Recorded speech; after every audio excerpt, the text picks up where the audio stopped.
Senate Foreign Relations Committee will come to order. This morning we have a robust calendar, and we want to welcome all our guests here. I'll remind everyone, for those of you who haven't been here before, we love having you. This is a official meeting, though, of the United States Congress. We have a zero-tolerance policy on interruptions or attempt to communicate with either members of the committee or with people testifying before the committee. We've unfortunately had some people who don't follow that too well. I will have them arrested, removed, and they'll be banned for a year from the committee. We have some people suffering under that right now. In any event, we welcome you all, though, and welcome your watching of the proceedings. So with that, we have nominations today for Michael Waltz to be United States Ambassador to the United Nations, and also to represent the United States at the UN General Assembly and Security Council, Christine Turretti to be U.S. Ambassador to Sweden, and John Arrigo to be U.S. Ambassador to Portugal. We have a few members of the committee, as well as a guest here with us to introduce our nominees. And so we would, I'm going to start with Senator Graham. I know you always have a full dance schedule and have other things to do, so I would recognize you and welcome to the committee, Senator. Welcome back to the committee. Thank you very much. Y'all have a lot going on here. So anyway, thank you, Mr. Chairman. So I am proud to introduce to you John Arrigo. I've known John for quite a while. He wants to be ambassador to Portugal, and the people in Portugal would be lucky to have him because there's no closer friend to Donald Trump than John Arrigo. And if you're a country, you want somebody as the ambassador to the United States that has a line to President Trump or any other president, and he certainly does. He was born in Chicago. He attended Palm Beach State College, where he graduated in '94.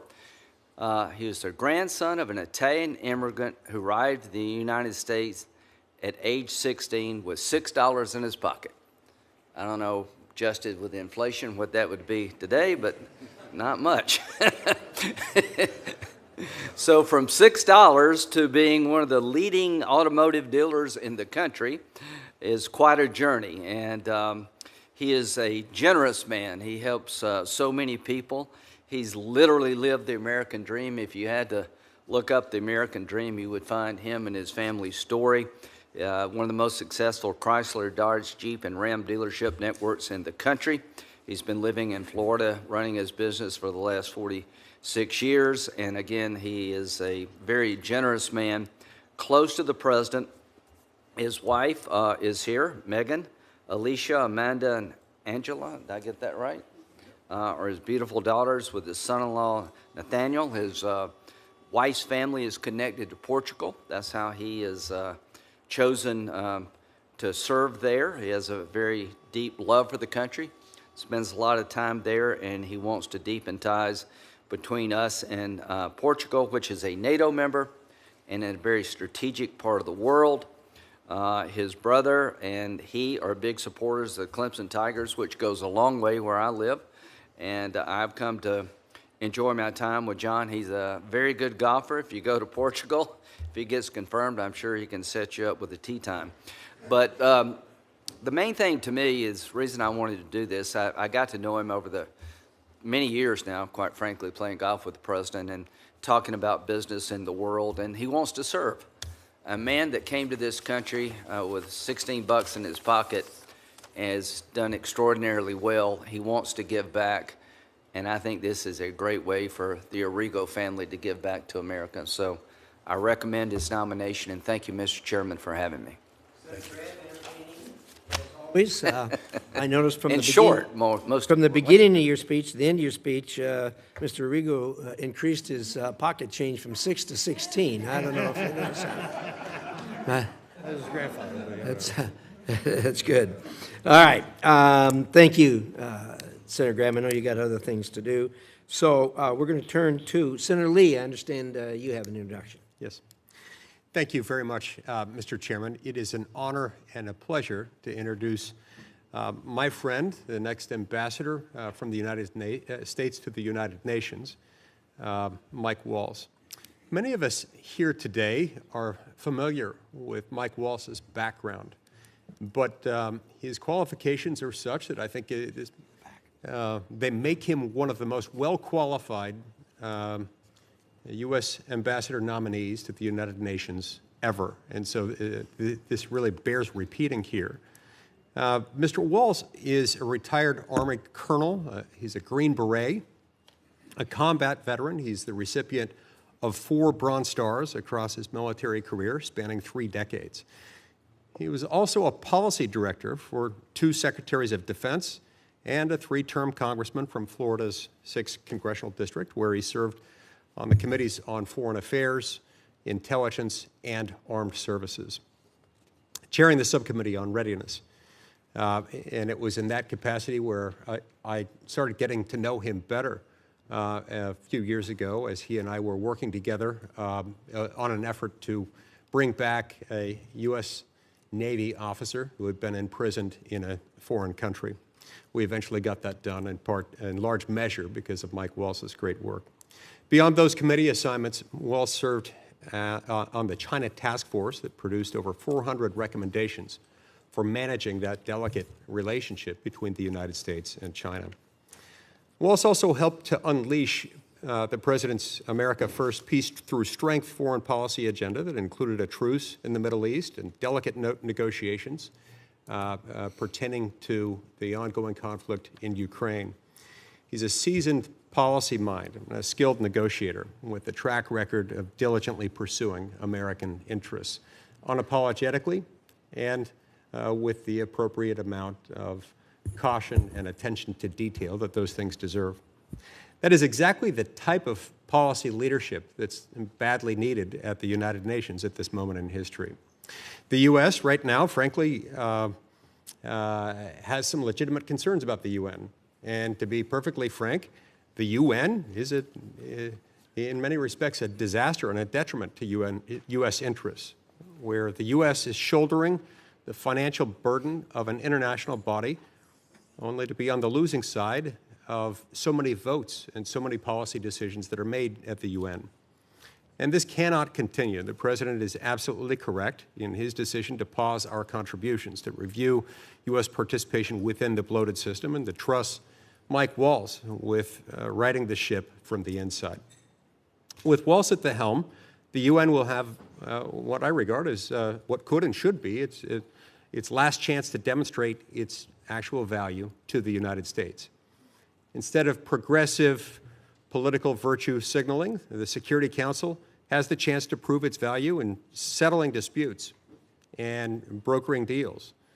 We can overhaul bloated and unaccountable peacekeeping missions where we can work to counter Chinese influence in standard-setting bodies, and we can end UN sponsorship of terrorism and anti-Semitism, standing by our allies, including Israel.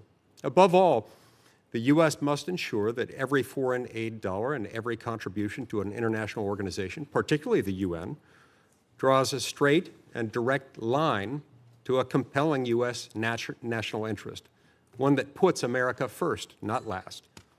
I have every confidence that Mike Waltz is exactly the right person who will faithfully apply this standard to the UN Byzantine labyrinth and carefully scrutinize our position in the financing of UN bodies, particularly those that have proven adverse to our interests.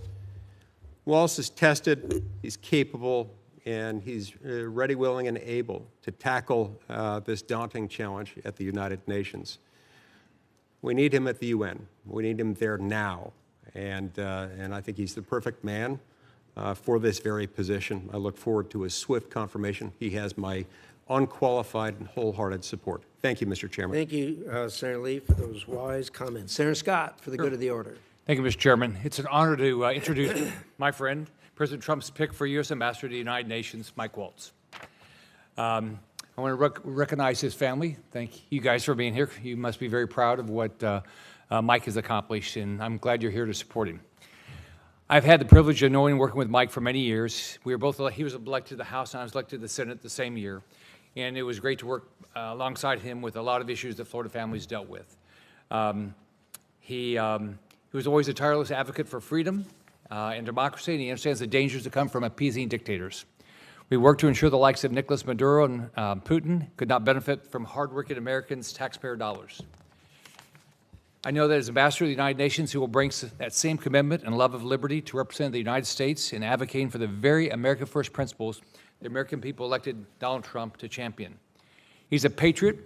From his time in uniform on the battlefield as a Green Beret to his time defending American ideals in Congress, he has proven his love, his dedication, and his willingness to sacrifice for our country. He has shown a willingness to make hard decisions, support his colleagues, and do what is right. He is a man of integrity, grit, and principle. He will exceed expectations in this role. As Senator Lee has said, we've got a lot of issues with the United Nations, and I know Mike Waltz will do the right thing. So he has my support, together with President Trump and Secretary Rubio. I'm confident that he's going to do an outstanding job representing America's interests at the United Nations. I urge my colleagues to advance his nomination quickly. Thank you, Mr. Chairman. Good luck. Thank you very much, Senator. Appreciate those remarks. Now, Senator McCormick is going to introduce Christine Turretti. However, he's traveling with the President in his home state and has asked me to read the introduction. I'm honored to do that. And so on behalf of Senator McCormick, quote, "Committee colleagues, I'm sorry I cannot be with you in person for today as I welcome President Trump to Pittsburgh. But I'm grateful to the chairman for allowing a statement of appreciation and support for my friend, Christine Turretti, the nominee to be Ambassador of the United States to the Kingdom of Sweden.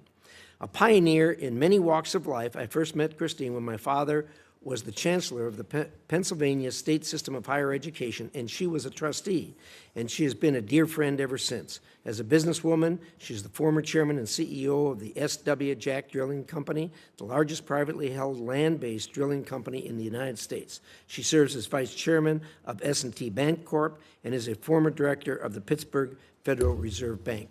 As a passionate philanthropist, Christine has served on many nonprofit boards, including the International Medical Corps, the Andy Warhol Museum, the Gettysburg Foundation, and has dedicated energy to training programs designed to educate, empower, and advance women.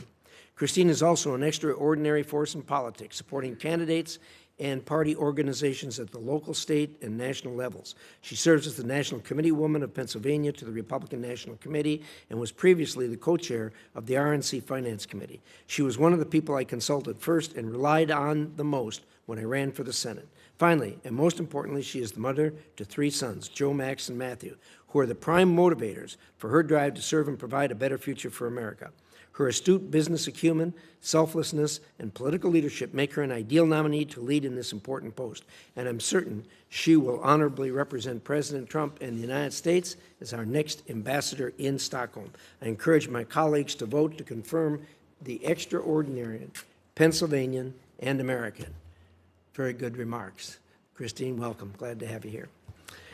Well, we're going to proceed now, and so that everyone knows where we're going here, I'm going to give an opening statement. I'm going to then yield to Senator Shaheen, who will do likewise, and after that we'll hear 5-minute presentations. Hopefully you'll keep it to 5 minutes or thereabouts of our nominees. If you want to go beyond 5, we've got a lot of room in the record to publish your remarks, so feel free in that regard. After that, we'll open it to a round of 5-minute questions, and with that, I'm going to proceed.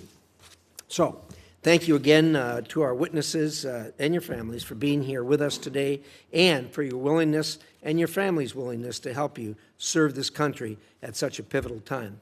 Mr. Waltz, you come to us with a breadth of experience in Congress, our nation's military, and the executive branch, which has been detailed already here this morning. This experience will serve you well as you take the lead at one of our most critical diplomatic positions as ambassador to the United Nations. The UN is always a challenge and desperately needs reform, which we've been unable to accomplish so far. Your pragmatism and patriotism is sorely needed in New York because, as you know, there is a lot of anti-American sentiment at the UN. Anti-Semitism and anti-American sentiments are on the rise, as is the influence of China and Russia. You will be integral to U.S. efforts to stand up to the authoritarian and communist axes that seek to undermine the United States and our allies, and to ensure that our partners at the UN take burden sharing seriously. The United States has been the largest and most generous donor to the United Nations since it was created 80 years ago. Today, the United States still pays 22% of the UN's regular budget and 25% of the peacekeeping budget, even though we're one of 200 countries on the planet. America has been extremely generous, but taken for granted, obviously. The U.S. cannot continue to accept the current inequitable financial arrangements where America pays a disproportionate amount while others benefit from contributing to their fair share to peacekeeping operation, humanitarian aid, and good governance, and many times denigrate us. We must also eliminate the waste, fraud, and abuse that are endemic to the UN system, from inflated procurement contracts and duplicative programs to the misappropriation of humanitarian funds and employment of personnel-sanctioned regimes. It's important that we get back to doing what the UN was chartered to do, and it has what everybody knows as mission creep, and it happens every year. The time has come to demand radical transparency and genuine reform that ensures every American dollar serves its intended purpose of making America stronger, safer, and more prosperous, and to return to the UN to its core and founding mandate of maintaining international peace and security. Mr. Waltz, I trust that you will work with President Trump to right the many wrongs that exist today at the United Nations. Ms. Toretti, the U.S.-Swedish relationship has been built on years of strong diplomatic engagement and security cooperation. Sweden's entry into NATO, something I worked hard on getting done, brought its highly capable armed forces and defense industrial base into the alliance and has made us stronger and safer. Sweden has always recognized its responsibility for its own defense, and now it is deepening its commitment to our shared security by committing to NATO's new pledge to spend 5% of its GDP on defense. It is important that we help further deepen that integration into our alliance alongside with our partners in Europe. This is a critical time as China and Russia are making designs on the Arctic and contesting areas of shared U.S.-Swedish interest.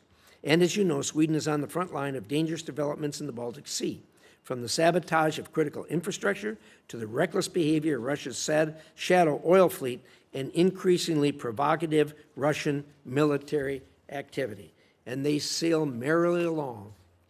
I look forward to hearing how you will help Sweden defend against these threats and advance all aspects of our relationship. Mr. Arrigo, Portugal is an important ally of the United States, and there are many opportunities for us to deepen cooperation. Portugal has made commitments to increase spending in support of NATO's defense, and the U.S. must remain committed to ensuring it reaches their goal. The U.S. must also work with Portugal to address the critical risks it faces from heavy Chinese investment. China is working with our adversaries to undermine America and our allies, most recently by its open commitment to support Russia's war against Ukraine. European allies, like Portugal, must recognize the threats posed by China and address them accordingly. I hope you carry that message with you when you go to Portugal. With that, Senator Shaheen. Thank you, Mr. Chairman. Welcome to each of our nominees this morning, to your families and friends who are supporting you in this effort. Thank you for your willingness to serve, and in your case, Congressman Walz, to continue to serve the country. Yesterday, the Senate Foreign Relations Committee minority released this report on China's growing influence at the expense of the United States. This report makes clear that this competition is one of our central geostrategic challenges. This is a competition that is deeply connected to our economy and to our lives here at home. Whether combating unfair trade practices and IP theft, or stopping the flow of fentanyl into our communities, or protecting Americans from spying and cyber attacks, or helping U.S. companies stay ahead in developing batteries, electric vehicles, and AI, the stakes are very high. The threat to our prosperity and security is real. But unfortunately, instead of strength and focus, we've seen this administration pull back on a global scale. As the administration fires thousands of highly specialized, nonpartisan experts and cuts America's diplomatic budget by 84%, China leads the world in diplomatic missions and is increasing its budget.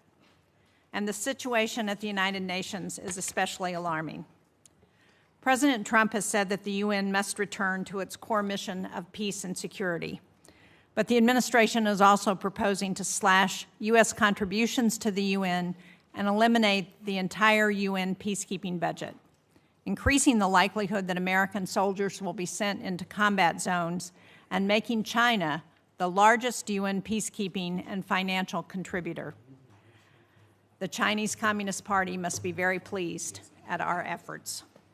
They continue making long-term investments at the United Nations and international organizations, not only through contributions, but by placing more Chinese nationals in key roles. Mr. Waltz, I urge you to take this threat seriously. I know you do because you've served on the China Commission. But if we walk away from international bodies like the UN, the result won't be reforms that advance American interests. The result will be that international bodies become increasingly dependent on China, whether it involves technology and AI standards, or global health, or trade deals, or documenting human rights abuses in Ukraine. China will be writing the rules. I don't think most Americans want to live in a world where the Chinese Communist Party is driving the agenda. There remains broad bipartisan agreement that American leadership on the global stage is essential, particularly as China's expanding footprint threatens our safety and prosperity.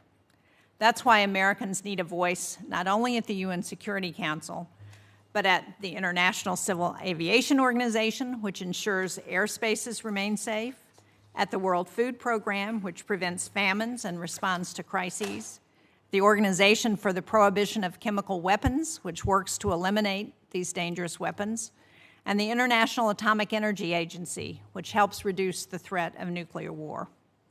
Put simply, we cannot shape these organizations or even push for the reforms that we want unless we're at the table. Mr. Waltz, if confirmed, I hope you will work with this committee to preserve America's ability to lead, to compete, and to shape the future on America's own terms. Mr. Arrigo and Ms. Toretti, because the UN ambassador post has traditionally held cabinet-level status, my remarks have focused on that role. But I also look forward to hearing from each of you how you would advance America's interests in Europe through the posts in Portugal and Sweden. Thank you all. Thank you, Senator Shaheen. We'll now hear from the nominees, and we'll start with Mr. Arrigo.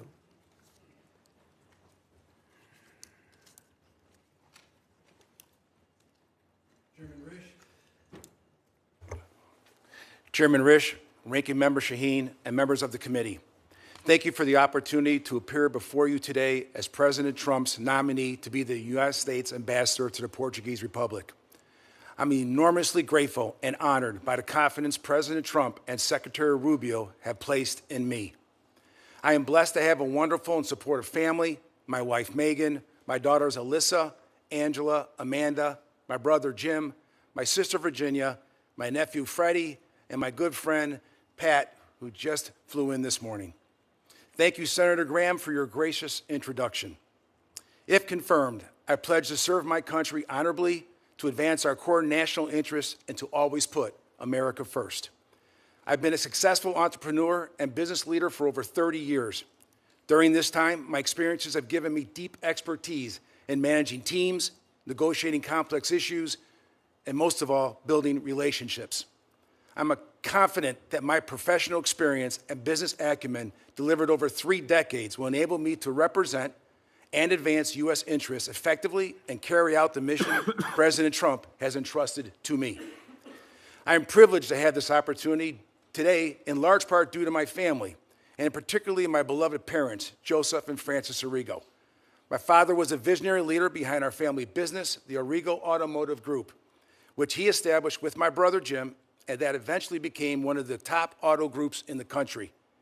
As a family business, we built our brand focused on our employees, our customer relationships, and not just a transaction, which are traits I will carry forward into this next chapter. My desire to serve as ambassador and advance our core national interests are born out of the recognition of how my family and I have been blessed by the privilege of being citizens of this great nation, and now I have the opportunity to give back to my country.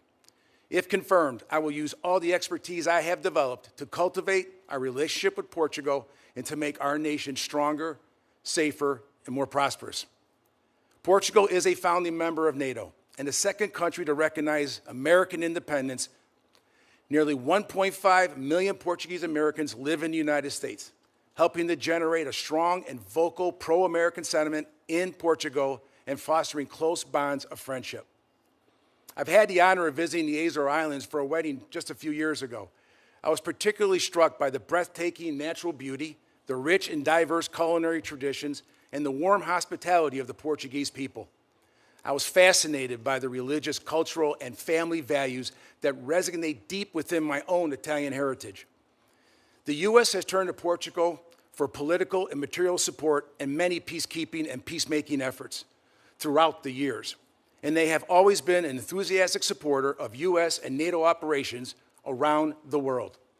Portugal's hosting of the U.S. Air Force 65th Air Base Group in Leges Field in the Azores provide a key logistics hub in the Mid-Atlantic, while providing critical support for aircraft, air crews, as well as communication services to U.S. and NATO allies. If confirmed, I promise to enhance this close historic relationship in several key areas. My first objective as ambassador will always be the safety and security of American citizens abroad. Tens of thousands of Americans call Portugal home, and 2.6 million Americans visited Portugal just last year, making the United States the third largest source of tourism in Portugal. Second, I will strengthen Portugal's contributions to NATO to ensure we can achieve peace in the region through strength. Although a trusted ally, Portugal still lags behind most NATO countries by only 2% reaching this year. As ambassador, I will work with Portugal to help increase defense spending with the Hague Defense Commitment of 5% and ensure Portugal does its fair share and contributes to more of Europe's security. Finally, I will advocate for expanding our commercial ties with Portugal and addressing the national security challenges posed by rivals like China. As the United States and Portugal's largest trading partner outside the EU, there is a significant potential to grow this economic relationship. I will also work closely with Portugal to address concerns about China's investment and influence in critical sectors and to ensure our protection of our mutual economic and national security interests. If confirmed, I will also work to balance our trade relations with eliminating the trade deficit of over $3.5 billion with Portugal by seeking more export opportunities for American businesses, emphasizing the fact that America is open for business. Mr. Chairman, distinguished members of the committee, thank you for the opportunity to testify here today. I look forward to answering your questions and, if confirmed, working closely with all of you to strengthen our relationship with Portugal and advance our core national interests. Thank you.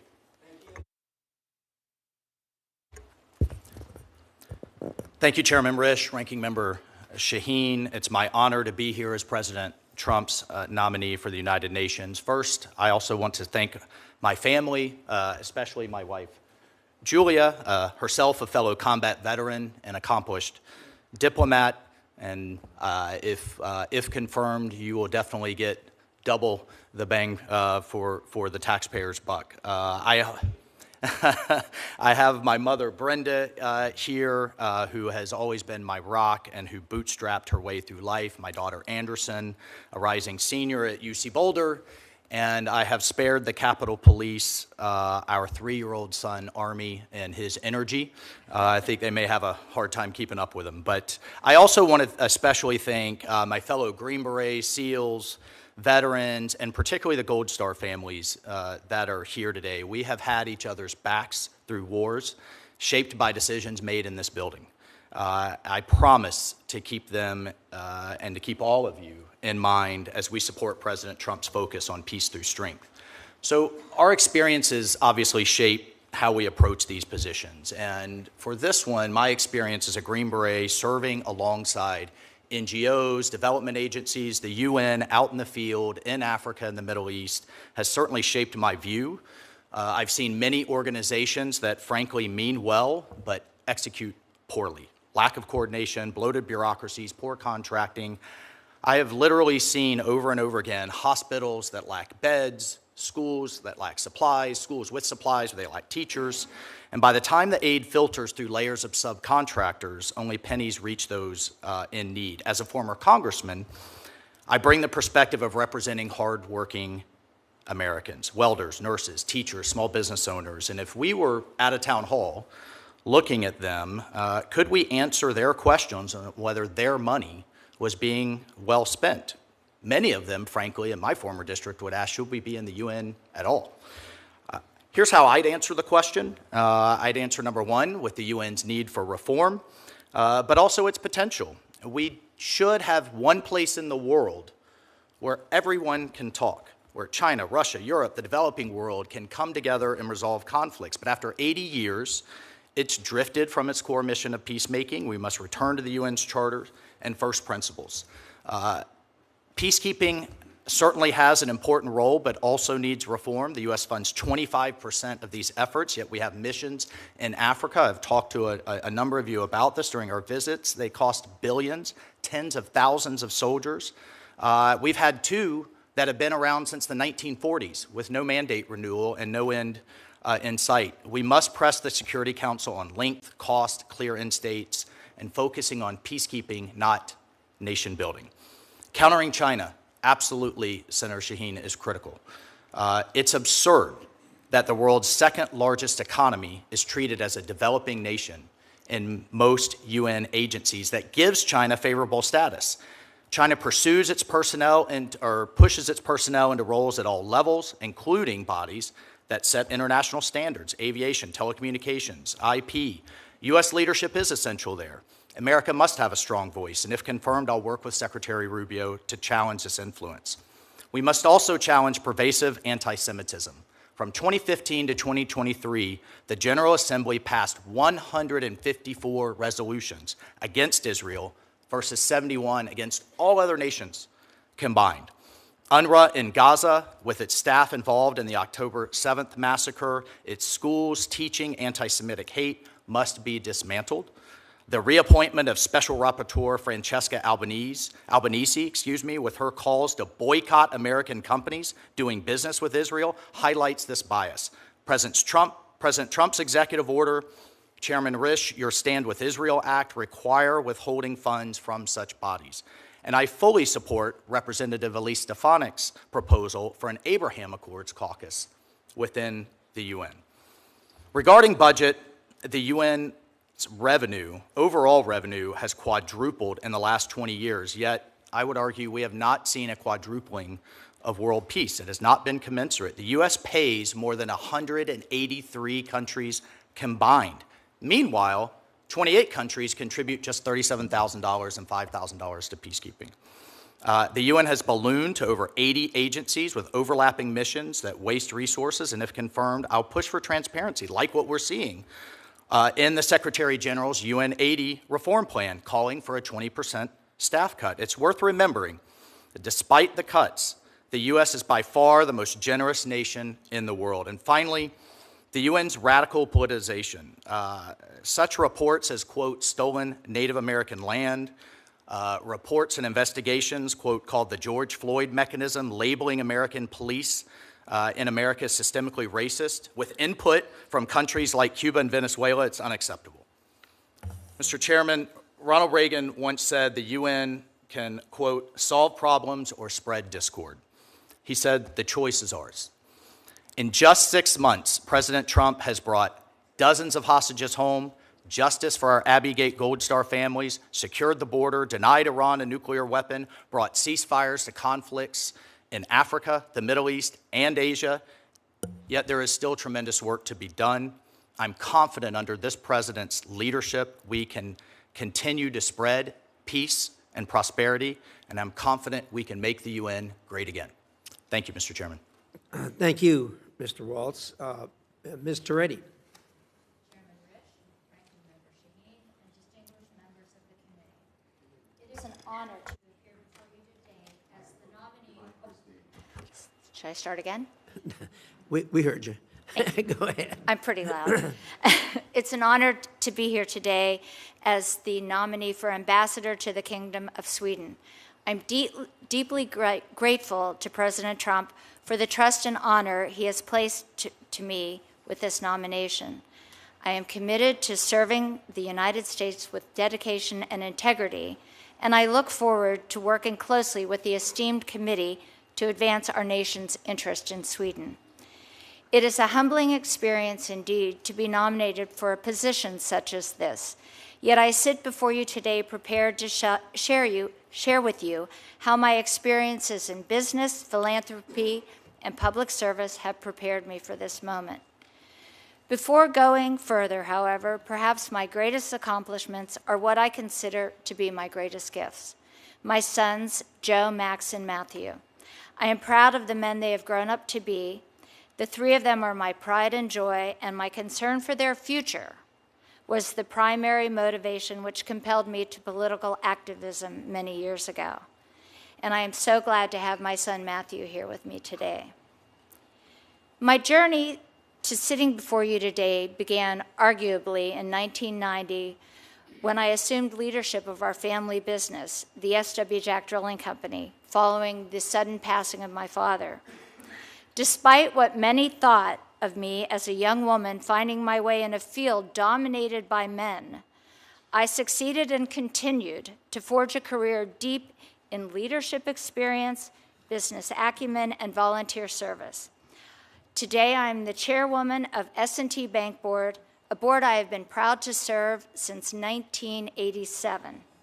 Less than 10% of publicly held companies are chaired by women, and my tenure as chair is going into its 8th year.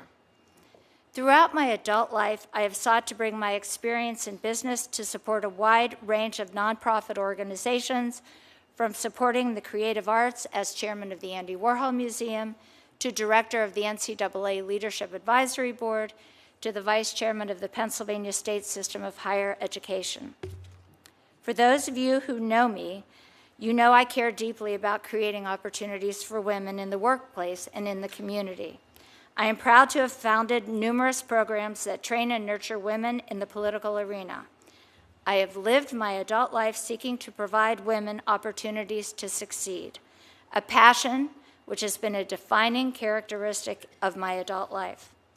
As a native of rural Pennsylvania, serving my community has always remained at the forefront. I have spearheaded many economic development projects, including the construction of an Urban Outfitters distribution center in my county, and was the inspiration for the creation of an osteopathic school in the university located in my community. If confirmed, my primary goals will be to make America safer, stronger, and more prosperous. Above all, I will prioritize the safety of American citizens traveling or living in Sweden, providing them with the support and protection they deserve. I will strengthen our economic ties with Sweden and ensure that American business have the fair opportunities to thrive in the Swedish market. I will cooperate with Sweden to tackle global challenges, drawing on our respective strengths to address multifaceted threats posed by China, Iran, and others. Sweden's recent accession to the NATO alliance marked a significant milestone in European collective defense efforts. Sweden brings a wealth of defense capabilities to the table, including a robust defense industrial base that is renowned for its innovation and technological advancements. The expertise in advancing military technologies and experience operating in harsh environments will enhance our ability to respond to emerging threats. If confirmed, I will work closely with our Swedish counterparts to ensure that our defense cooperation grows even stronger. Economic priorities will also be at the forefront of my agenda, and if confirmed, I will seek to close the trade deficit between our two nations and deliver President Trump's America First foreign policy. By promoting American exports and encouraging Swedish investment in the United States, I will encourage collaboration between America and Swedish businesses, researchers, and entrepreneurs, ensuring that both of our nations benefit from the advancements in cutting-edge fields. I also want to recognize the role Sweden played in America's growth Today, over 3.3 million Americans trace their family roots to Sweden. Swedish Americans have made significant contributions to our cultural, economic, and social fabric. They have enriched our society and fostered a deep understanding and appreciation of Swedish culture. These bonds, along with ties forged through trade, travel, and defense, contribute to a unique, vibrant, and growing relationship. In conclusion, I am honored to have the opportunity to serve as the United States Ambassador to Sweden. If confirmed, I am committed to advancing our nation's interests, strengthening our bilateral relationship, and serving the American people. Thank you for your time and consideration, and I welcome your questions. Thank you very much. Appreciate that. We'll now do a round of 5-minute questions. I'm going to start with myself. Mr. Waltz, thank you for those remarks. Really impressive. Clearly, you have a good handle on what you're facing up at the UN, undoubtedly as a result of your service in the House and head of NSC. But I think you laid this thing out absolutely black and white. It's amazing to me that the American people get this a lot better than the members of Congress do, it seems like to me. We've had some towns in Idaho that for many years had a sign outside that said Kiwanis meets at such and such a time, and this group meets at such and such a time, UN-free zone. And they got it. There isn't a lot going on right now that is helpful to us. I met with Secretary Guterres, comes in all the time to check the box, I guess, and I go over with him, and he gets pretty disgusted with me when I say, "What are you doing?" And he ticks off, "Oh, we're passing out food here." "Yeah, that's our money." "What else you doing?" "Well, we're keeping peace." "Well, yeah, that's our money." And you go along and say, look, let's go back to the founding document that talks about keeping countries from trying to overrun other countries. What are you doing there? You can't even pass a resolution condemning what Russia has done. What good are you? We're spending all this money. What are we getting for it? You know, and then, of course, when you get things as atrocious as the fact that taxpayer money, there were people who went with Hamas, members of Hamas, that invaded Israel and murdered people and took hostages that were on the payroll of UNRWA, which is on the payroll of the UN, which is on the payroll of United States taxpayers. I mean, it's just outrageous. You got a heavy lift there, and of course, we all know what China's doing with their penetration. Your thoughts? Well, thank you, Mr. Chairman. I appreciate that. I share your concerns. The President, Secretary Rubio share your concerns, and these are the concerns of our constituents. How are we going to be great stewards, the best stewards we possibly can be of their money, their hard-earned money? There's a number of reviews underway and that have been underway to take a good look at that, and how do we get the UN back to basics. There is good and meaningful work to be done. And I would be honored, if confirmed, to go represent the United States there. We have the snapback sanctions with Iran that Germany just invoked as part of the JCPOA because of Iran's violations of its obligations under the Nuclear Proliferation Treaty.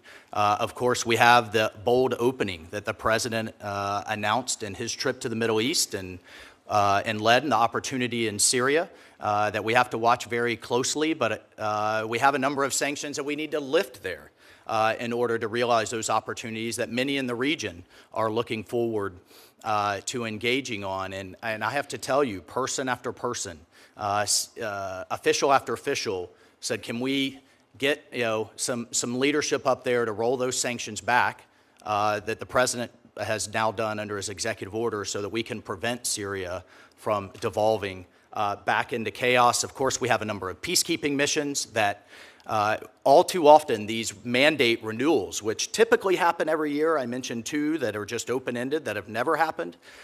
Those are opportunities to get better results, frankly, and to question those things that I laid out. How long, how much, what are we going to accomplish? And then, of course, we have the General Assembly, the world leaders assembling this September. So if confirmed, there is a lot of work to be done. I do think there's some goodness to be done, but it must come on the back of major reform. And I've sat in many House hearings where we've talked about reform, we don't see it implemented. I think under this president's leadership and under this secretary's leadership, it's time to get to work. Good thoughts. I have, well, Mr. Rigo, I'll take a quick run at you. You know, people in America seem to have a pretty good view of Portugal. We've had a good relationship with them. They appear to be a good friend. They got a couple of soft spots, obviously. Number one, China's got the deepest penetration of Portugal than any country in Europe. And the second thing is they can't even get to the 2%, let alone the 5% that we're demanding now. You're going to have to get them there and hopefully bring them to their senses in dealing with China. Your thoughts?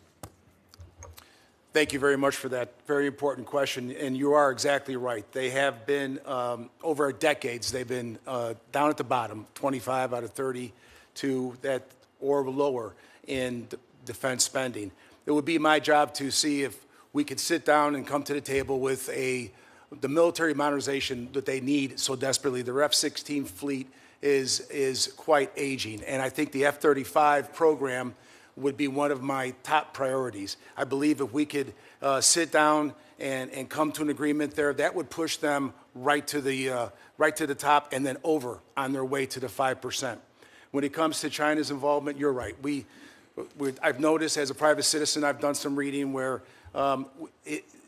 is it right to have some of the largest companies in China be owning some of the energy companies in Portugal? Is it right to have construction companies owning some of the largest, CCP companies owning some of the largest construction companies in Portugal?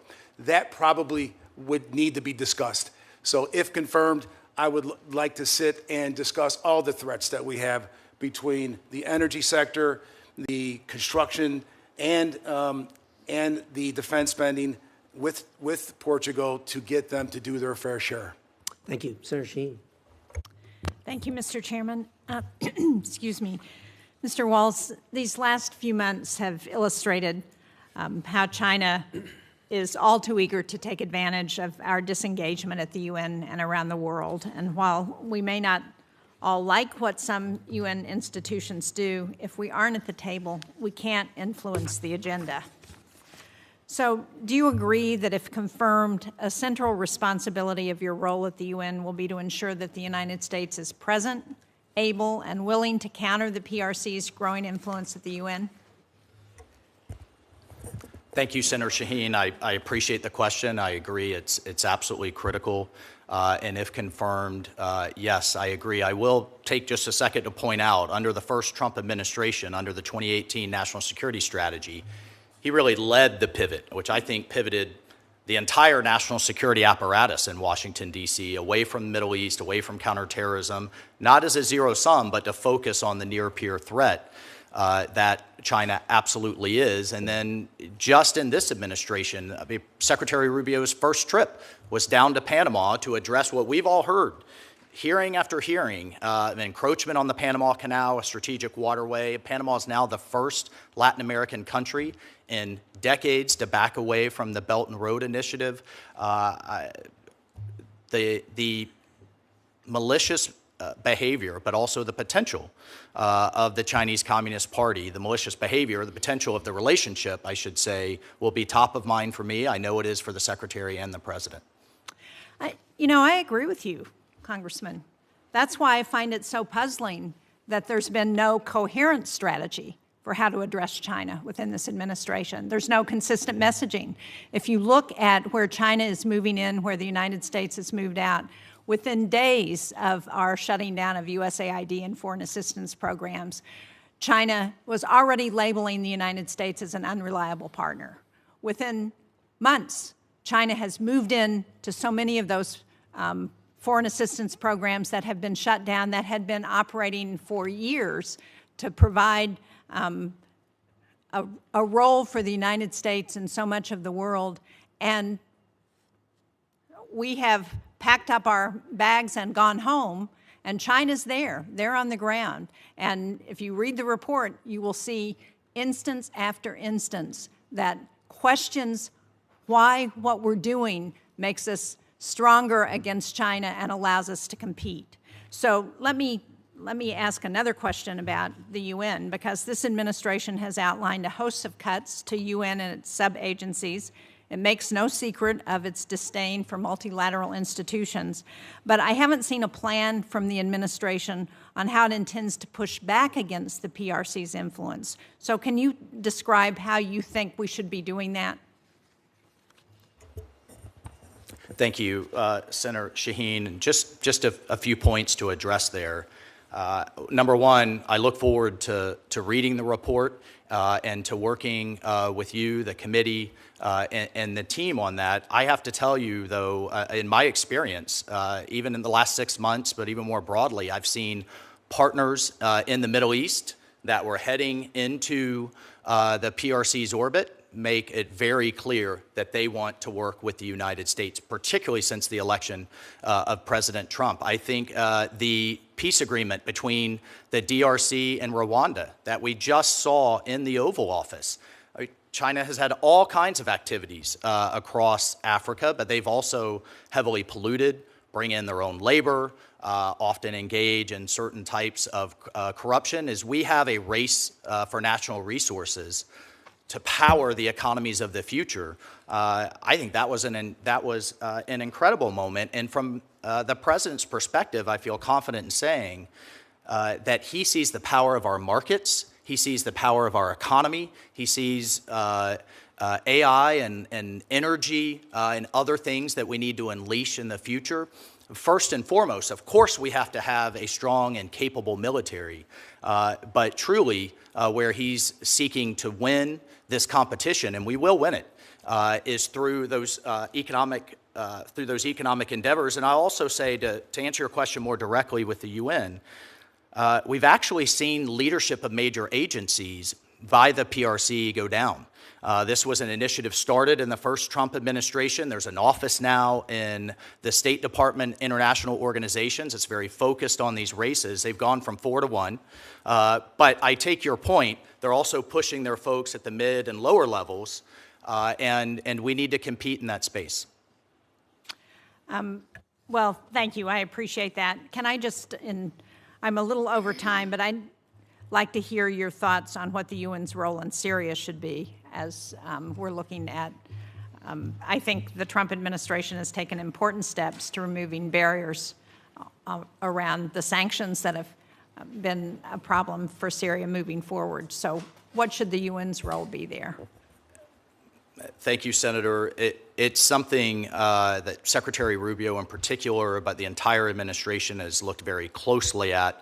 I mean, since we had the fall of the Assad regime during the transition, I actually think it was a bit of a good news bipartisan story on how everyone worked together to make what has been a bold step in the president lifting sanctions. So to answer your question directly, first and foremost, if confirmed, is to work with our allies and partners. We have literally years and layers of sanctions that were intended for the Assad regime, counter-Iranian influence, and as the Saudis, the Emiratis, our Gulf Arab allies, the Turks in particular, under the leadership of Ambassador Tom Barrack, I think there's tremendous opportunity there, but we have a moment. It almost reminds me of kind of the post-Libya phase, where we have a moment that we can seize, or if Syria devolves into chaos, I think it could pull the region with it. But right now, it's a moment of opportunity, and I hope to complement both Special Envoy Witkoff, Secretary Rubio, Ambassador Barrack, and others with our efforts up in the UN. Well, hopefully we'll do better in Syria than we did in Libya. Thank you, Mr. Chairman. Amen to that. Senator Shaheen, thank you for that. And Senator Waltz, thank you for your focus on both Syria and Lebanon are really, I think most people, if not everybody on this committee, really views that this is a critical moment and an opportunity. Obviously, there's problems. There's a history there that bears watching. But whenever we engage in these things, the people there got to want it more than we do. And we see that in dealing with both the Lebanese and the Syrians. We hope it can come to fruition. It bears watching, but we'll appreciate your strong hand on the tiller there. So with that, Senator Ricketts is yielding to Senator Hagerty for now. Thank you. Thank you, Mr. Chairman, thank you, Senator Ricketts, for the time accommodation. And to each of you, I want to congratulate you for your nomination to represent the greatest country in the world. You're going to have a wonderful and exceptional experience should you be confirmed. No surprise, we live in a very challenging and dangerous world right now. And it's only going to be through the talents and the sacrifices of you and your families that we're going to be able to ensure America's prosperity and America's security in the world. So thank you for your willingness to serve. I'm going to turn my attention, no surprise, to you, Mr. Waltz. You're getting ready to take on a very critical role at a place that was founded on some very fundamental principles. You think about the principles of the UN and its founding: freedom, peace, human rights. Those are the founding documents. That was in the Charter of the United Nations. Today, what we see happening at the UN is far divorced from those founding principles. Instead, what we find is an overly politicized organization, one that tends to criticize and work against the interest of the United States and its allies, and frankly, one that actually supports authoritarian regimes in many cases, advancing their interest over those of the United States. As our chairman mentioned, we're the largest donor. The United States is the largest donor to the UN. Yet, at the same time, we're not getting the type of results we see. And I'm going to cite the example that you brought up, Chairman Risch. What happened on October the 7th? That was an absolute disgrace when we found out that people on the United Nations payroll were actually involved in the Hamas attack. Yet what happens from senior leaders at the UN? They use every opportunity they possibly can to criticize Israel. Yet at the same time, they diminish the role of their own personnel in those attacks. It's absolutely shocking to me. And what I'd like to hear from you, Mr. Waltz, is what are, a two-part question actually, what are the most important challenges you see at the UN that we face as a nation, that the United States faces at the UN? And then two, what is your intention to address those challenges? Thank you, Senator, and I certainly share those views. I think first and foremost is we need to drive reform. As I've shared with a number of you during our office visits, I understand there is concern about the President's budget request, but I see it also as a moment of opportunity. If you look at when reform has actually happened, not talked about, not the rhetoric, it is when the United States has said, you know what, we need to actually see things before the U.S. taxpayer continues to write checks. We saw it in the late 1990s with, led by Senator Jesse Helms, that turned into the Helms-Biden legislation. We saw it in the early 90s, and that resulted in at least something approximating an inspector general, although I think we still need a heck of a lot more reform in that regard. So we need those reforms to continue forward. I do not think Secretary General Gutierrez would have his UN 80 plan already on the table if he didn't take President Trump very seriously and Secretary Rubio very seriously. And you know, if we're looking at cutting 20% of their staff, Senator, there's over 20,000 staff just in the Secretariat. And these are in pretty expensive places like Geneva, Vienna, Rome, New York. They need to be closer to the field, and I think they need to be a lot more efficient. And I mentioned the things that are pending in terms of Syria, Lebanon, Iran, and what have you, and certainly our counter-China efforts. Those will all be top of mind. Well, I appreciate your focus on what is obviously a bloated organization, one that's missing the mark at every turn and frankly has been misguided in so many directions. I'd like to pick up on a particular point that the ranking member raised, and that has to do with China and its malign influence there at the United Nations. What I've seen China do is essentially weaponize the UN in certain instances to be able to advance their own ambitions, to be able to do this, frankly, at the expense of United States interests. And again, I'd like to hear what your thoughts are in terms of what you might do to specifically address China's malign influence and make certain that the United States interests are held in priority. Thank you, Senator. Absolutely. I think first and foremost, as I mentioned in my opening remarks, the favoritism that the second largest economy and our competitor receives by being treated as a developing country. One, it aligns with the G77, which is a collection of countries, many of whom actually are top recipients of U.S. aid, except their voting coincidence rate with us is at the bottom. Two, for example, the World Bank classifies China as an upper middle country for the past 15 years. They continue to make concessionary loans to China funded by the U.S. taxpayer. That's one of a number of examples. They're pursuing an AI agenda. I don't know. I mean, we always have to keep our sovereignty in mind. I think that's a place where we can engage, and we certainly need to block and tackle in these forums. Well, we look forward to working with you, and I want to thank Senator Ricketts for allowing me to move forward in time. Thank you, Mr. Chairman. Thank you, Senator Hagerty. Senator Merkley.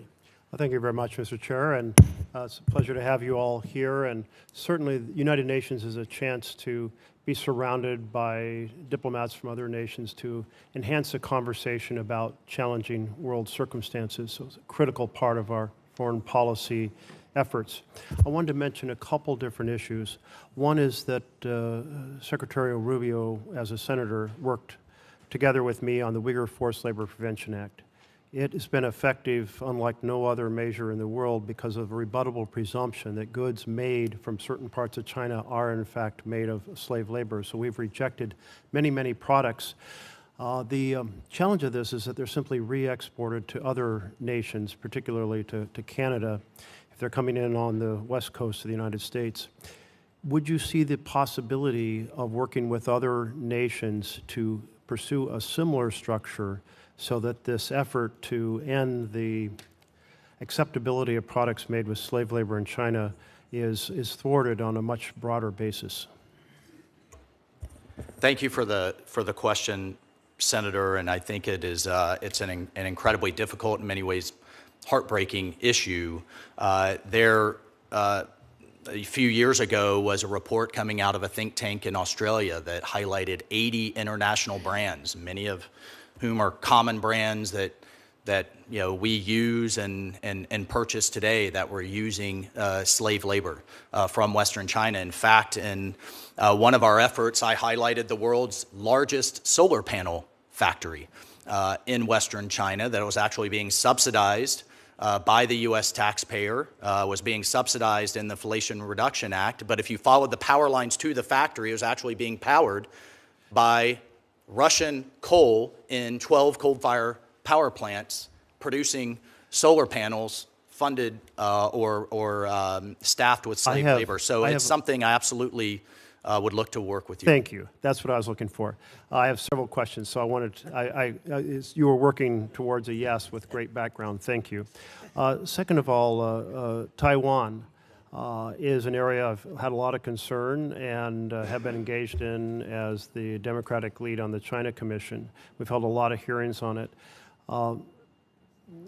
China has blocked their participation in many international organizations, including various agencies within the UN. Do you see some opportunity to press for Taiwan to have greater representation and voice on some of those UN bodies?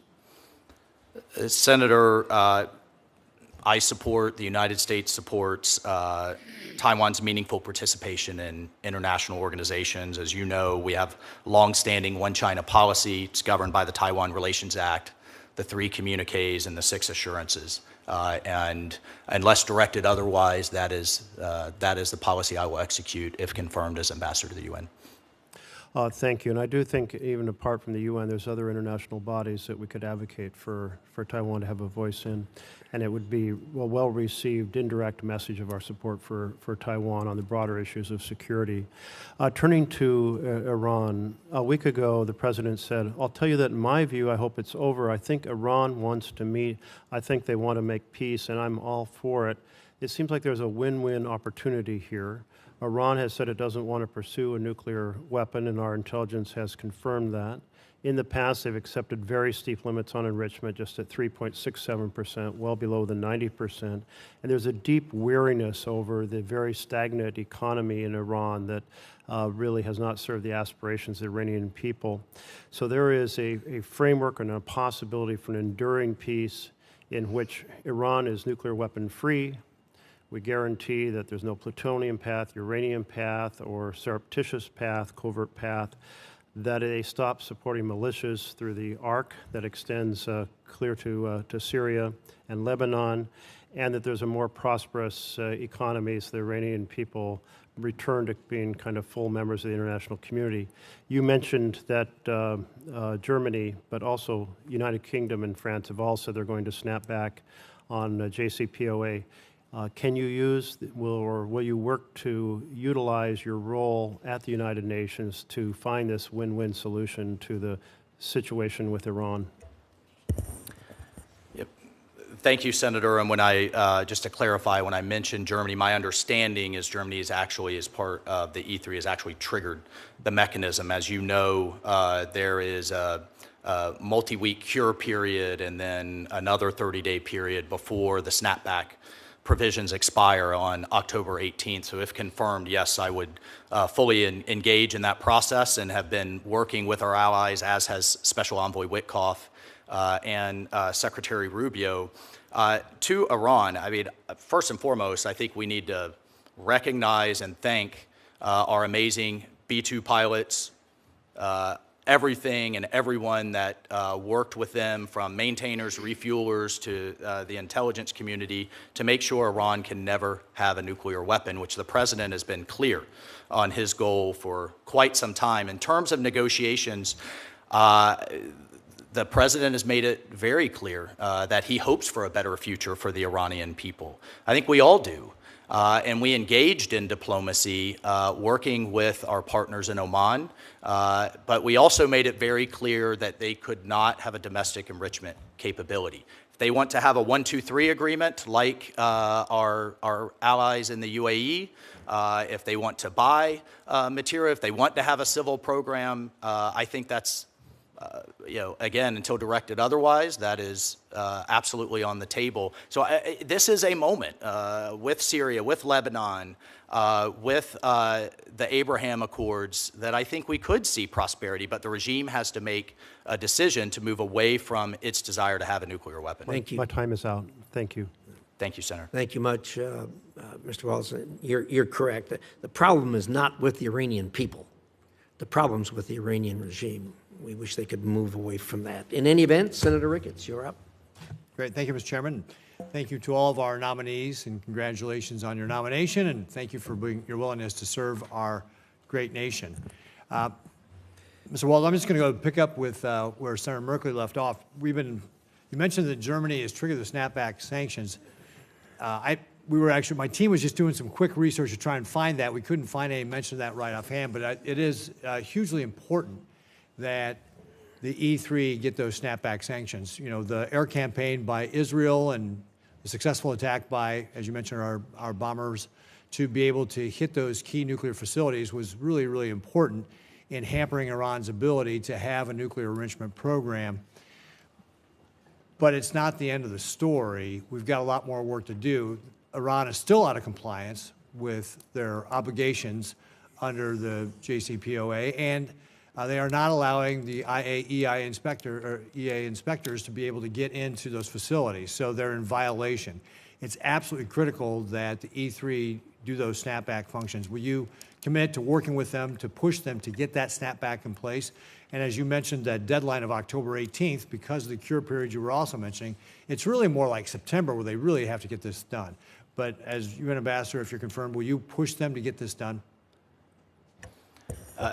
Thank you, Senator. And if my mention of Germany was from open source reporting, so if that was an error, then that was. Well, it's good news if it's true. If it's actually, but we've also sure it happens.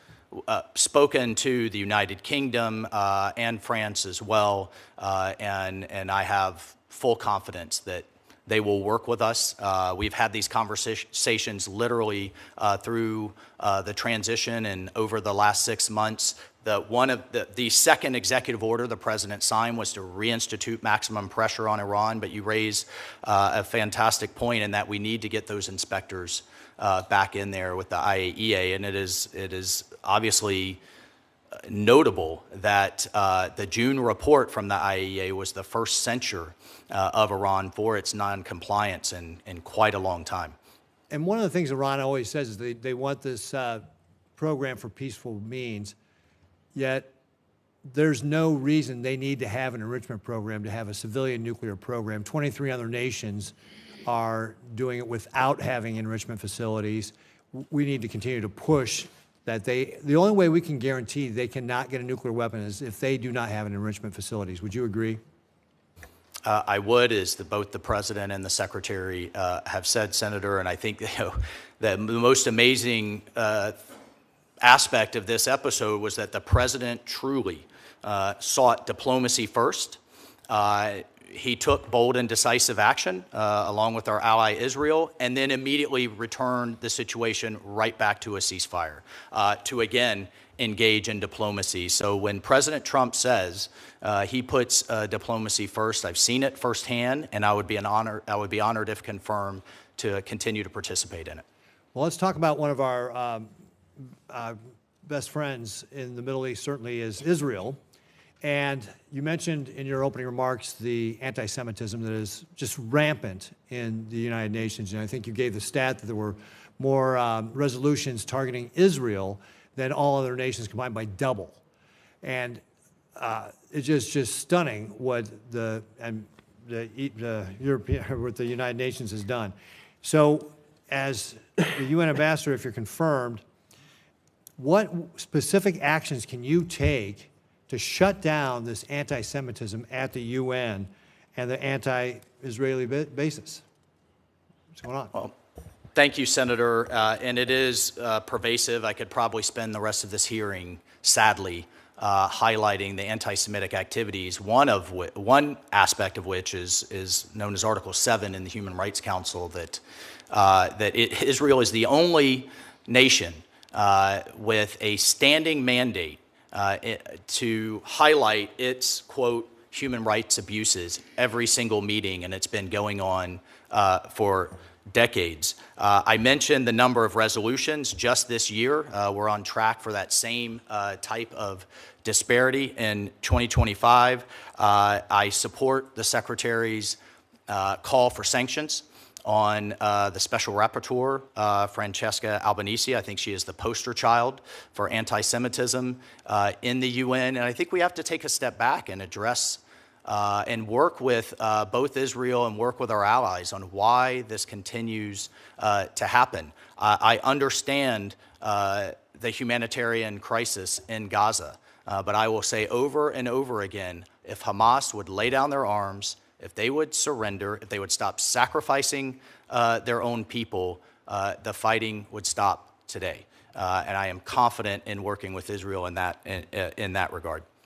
Well, I think your last point was spot on, and I have seen nothing out of the UN calling on Hamas to surrender, because that is exactly how this conflict would end, and the people in Gaza would be able to start looking for a better way of life once that terrorist organization surrenders. So push the countries of the UN to come down very clearly that they can best serve the people in Gaza by getting Hamas to surrender. Thank you, Mr. Chairman. Well said, Senator Ricketts. Senator Murphy. Thank you very much, Mr. Chairman. Thank you all for being here. Mr. Waltz, the UN doesn't have a conventional army. It's got peacekeepers, but there's no aircraft carriers. There's no air force. This is a place where smart power matters, right? This is a place where we invest in things like diplomacy and humanitarian aid and economic development to try to stabilize the world. I think what worries me about your fit for this position is that while you were at the National Security Council, you oversaw the dismantling of many of our most important smart power tools in the U.S. foreign policy toolkit. A lot of conversation has happened on this committee about what has happened to USAID, our ability to influence the world through economic development and humanitarian assistance, but not as much conversation has happened about the attempted destruction, I think led by an NSC process, of our information and media operations around the world.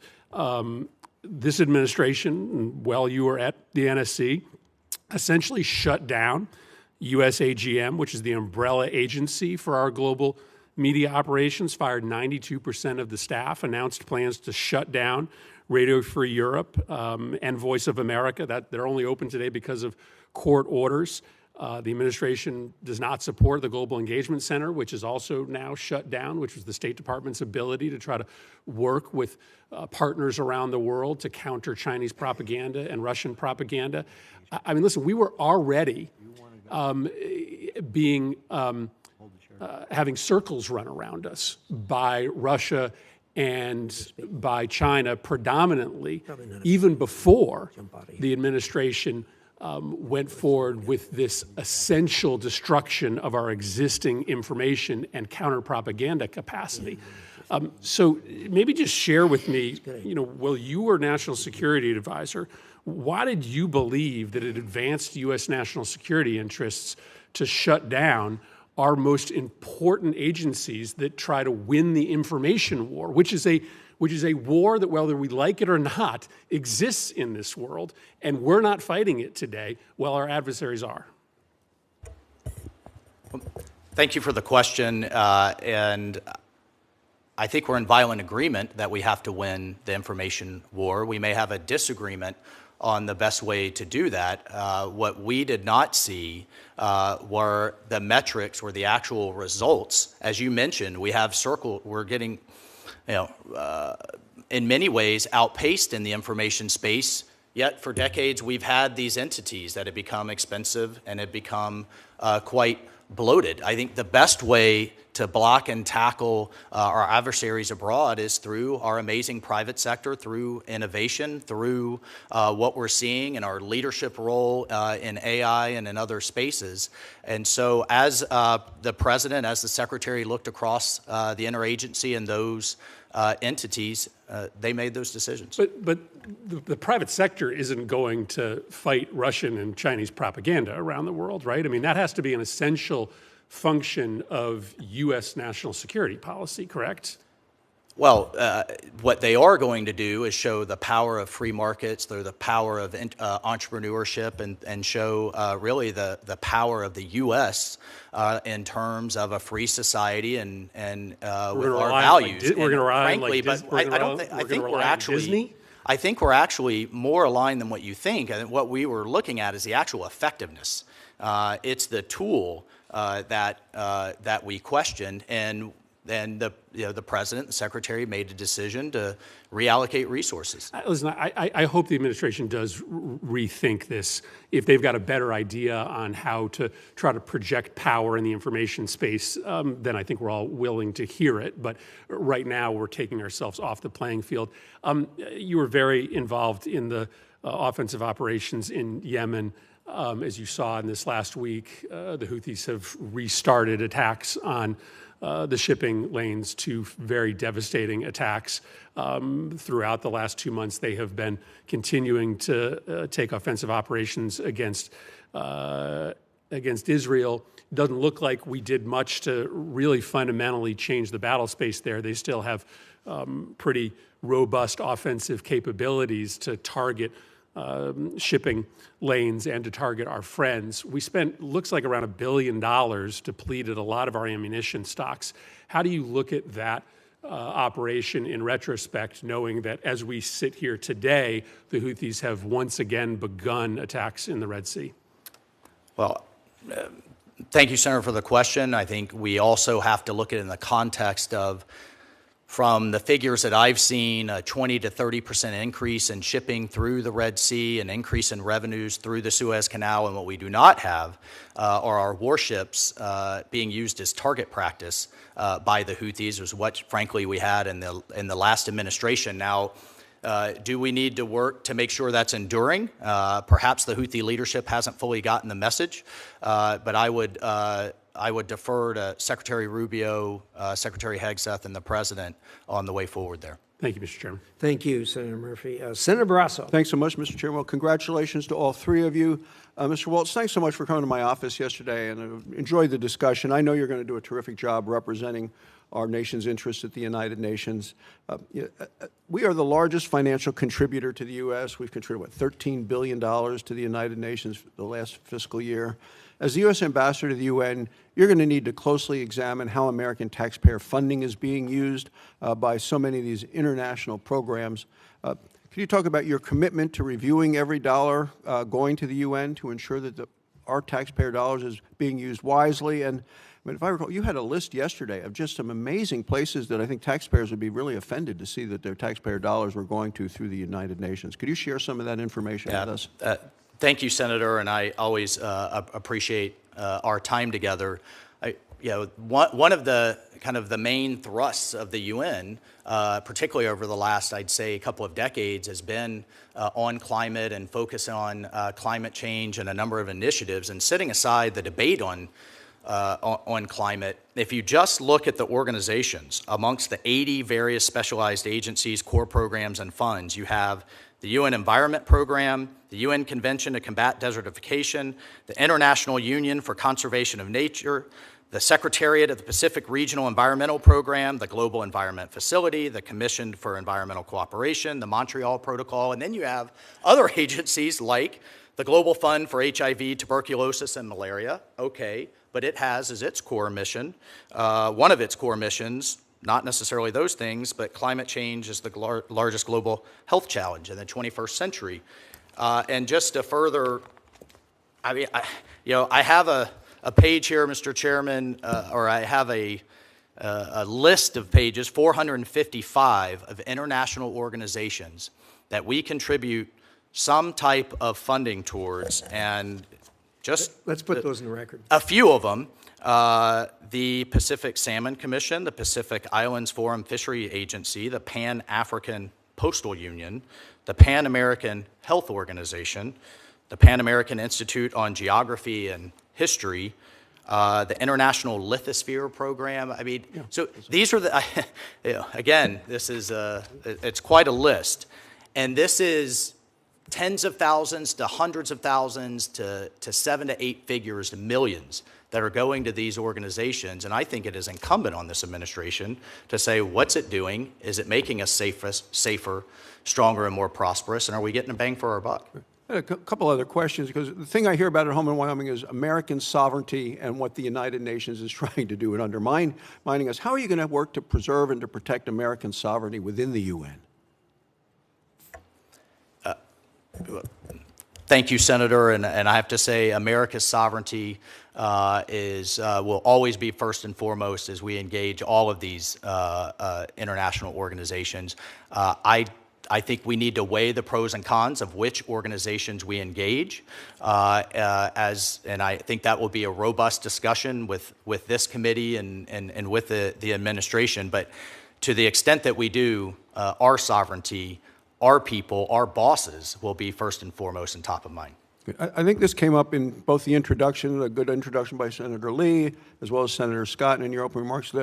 The fact that the Palestinian Authority has repeatedly sought to use the United Nations as a platform to declare statehood and to downgrade the status of Israel. Will you commit to using the American veto to block these one-sided anti-Israel resolutions at the UN Security Council? Thank you, Senator. Of course, I will work closely with the President and the Secretary on those votes, but yes, I'll make that commitment. Do you have any specific measures that you believe should be taken to address the bias against Israel within the UN, and how do we advocate for those changes? Well, first and foremost has to be UNRWA. It simply not only needs to be defunded, which the President has put in place with his executive order, but it should be dismantled, and we can have a conversation on who and what can take up those humanitarian roles, but it certainly should not be UNRWA. And then in terms of the selecting a new Secretary General after this term expires, is that something I imagine you'd be very much involved in and perhaps could use some of those same plans in terms of what we need to do there? So the Secretary General's term will expire at the end of next year. My understanding is kind of the race, so to speak, and the campaigning for that will start this fall, and I'll certainly commit to work with you and others to make sure that we have someone in line with our interests. So, Mr. Chairman, I'd suggest that make sure we have somebody representing the United States at the UN with this nominee by that time, that all those activities begin. Good suggestion. Thank you. Thank you, Mr. Chairman. Thank you. Senator Coons. Thank you, Mr. Chairman. Thank you to all of the nominees, your families, your willingness to serve our nation. And if I might, Mr. Waltz, or forgive me, Colonel, Congressman Waltz, my thanks to you and to your wife, Julia, who's also served our nation, as you mentioned in introduction, in combat, and to your family. I want to get to the larger questions of the UN and the UN mission, but in your role in the Army, in the House, as National Security Advisor, you have long handled classified and highly sensitive information. We both know Signal is not an appropriate, secure means of communicating highly sensitive information, and yet on March 24th, the Atlantic magazine published a series of Signal messages, including sensitive information about a U.S. military operation against the Houthis in Yemen, involving you and several other Trump officials. Were you investigated for this disclosure of sensitive operational information on Signal?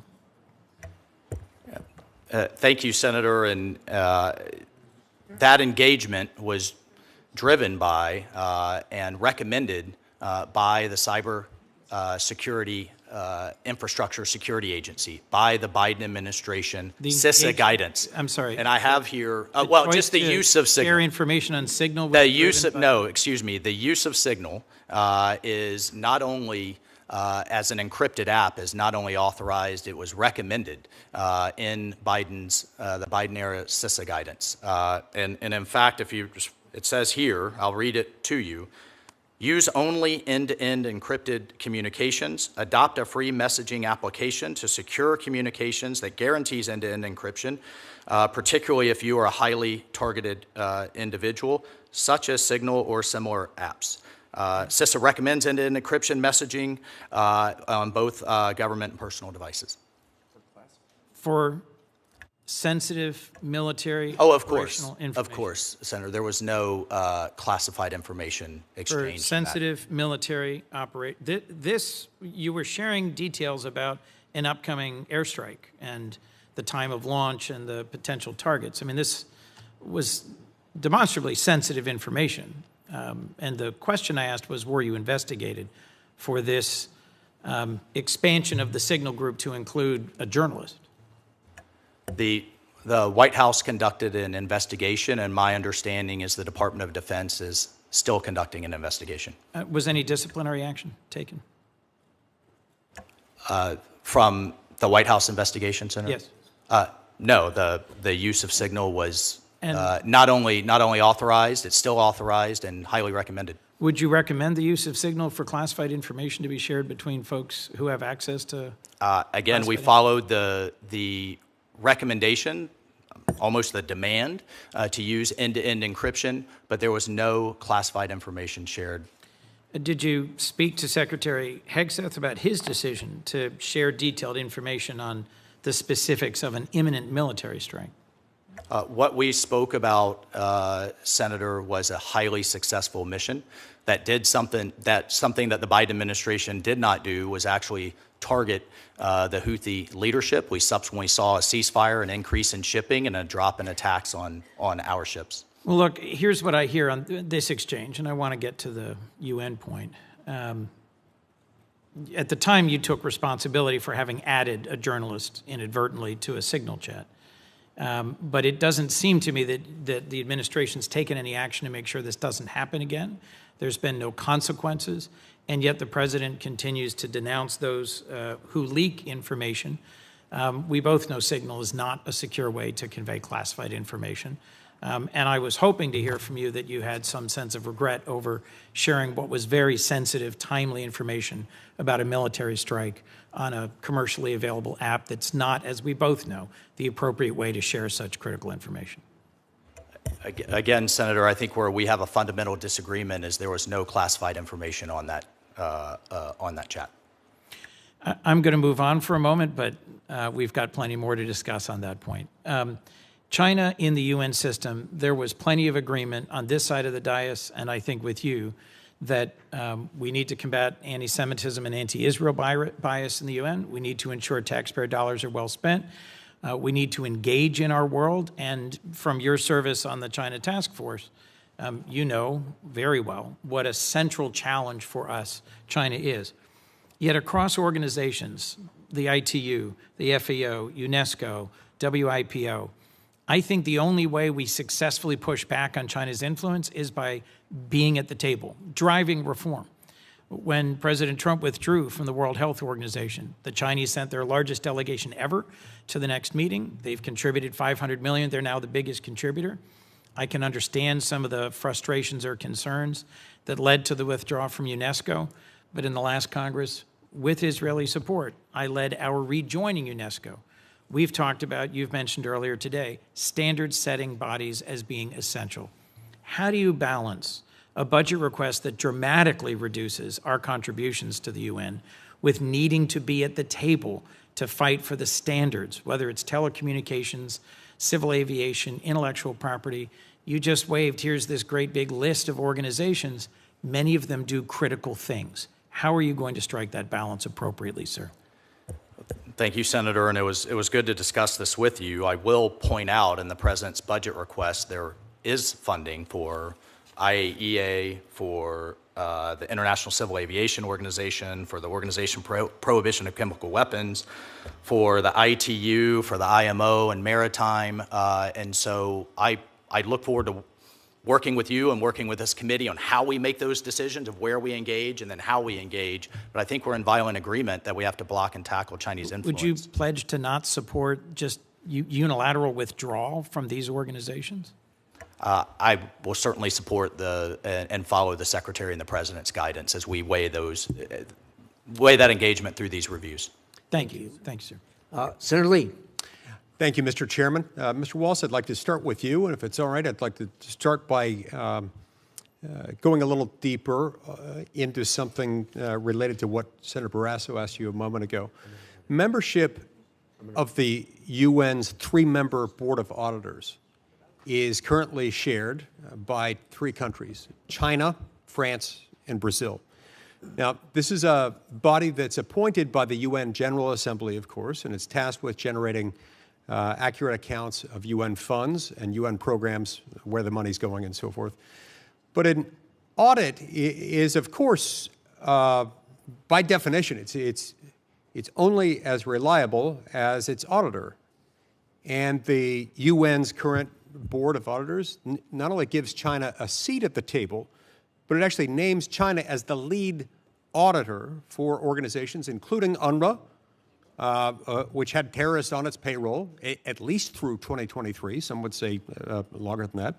The environmental program, despite the fact that the environmental program has been exploiting the developing country status to access environmental-related financial assistance for a number of countries, including some that arguably don't deserve that designation.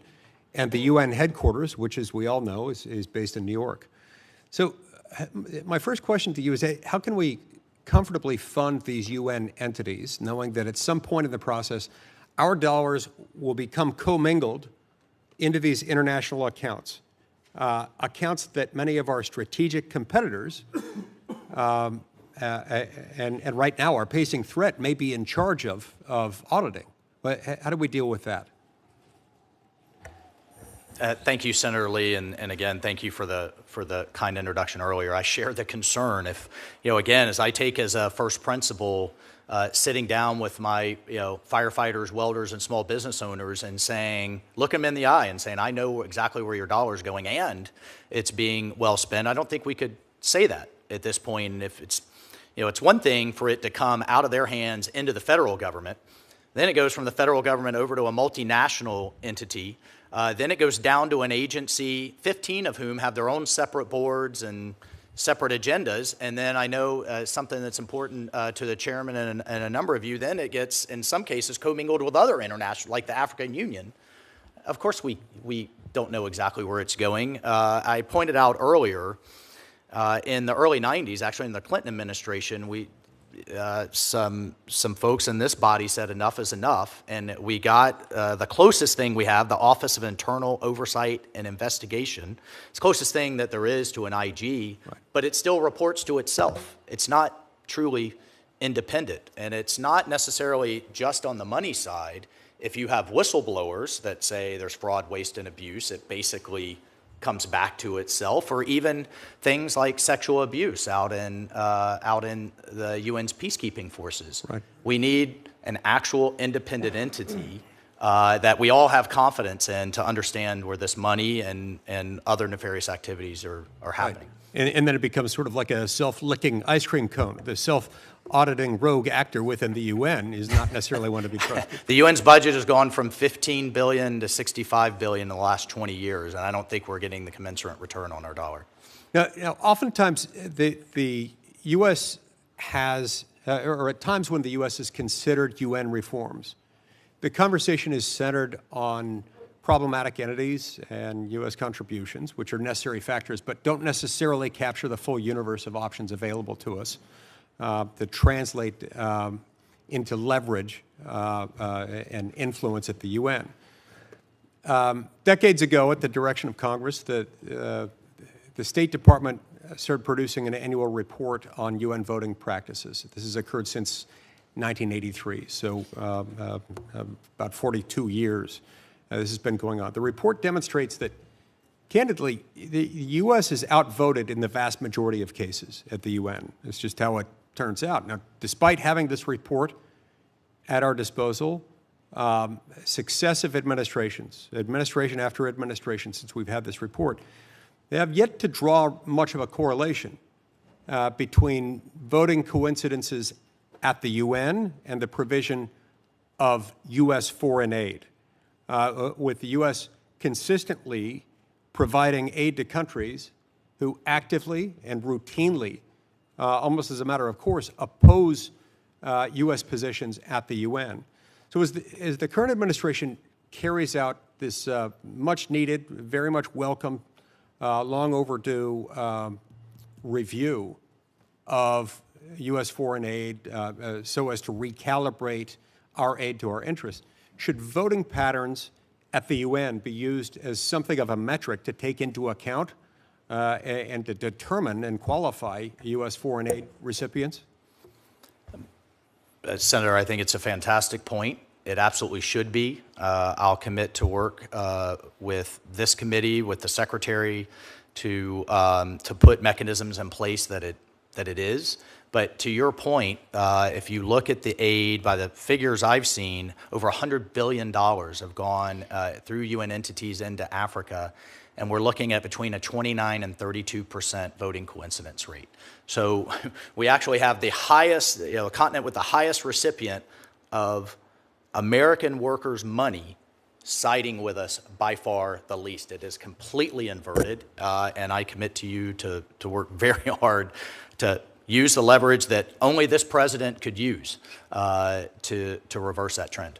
Thank you so much. Thank you, Mr. Chairman. Senator Kaine. Thank you, Senator Ricketts, and congratulations to the nominees. And I especially want to shout out a VMI grad, Congressman Waltz. I want to follow up on Senator Coons' questions on the use of Signal, just to make sure we're all on the same wavelength here. Signal is useful because it's encrypted, and a whole lot of people use Signal, and there's nothing wrong for it.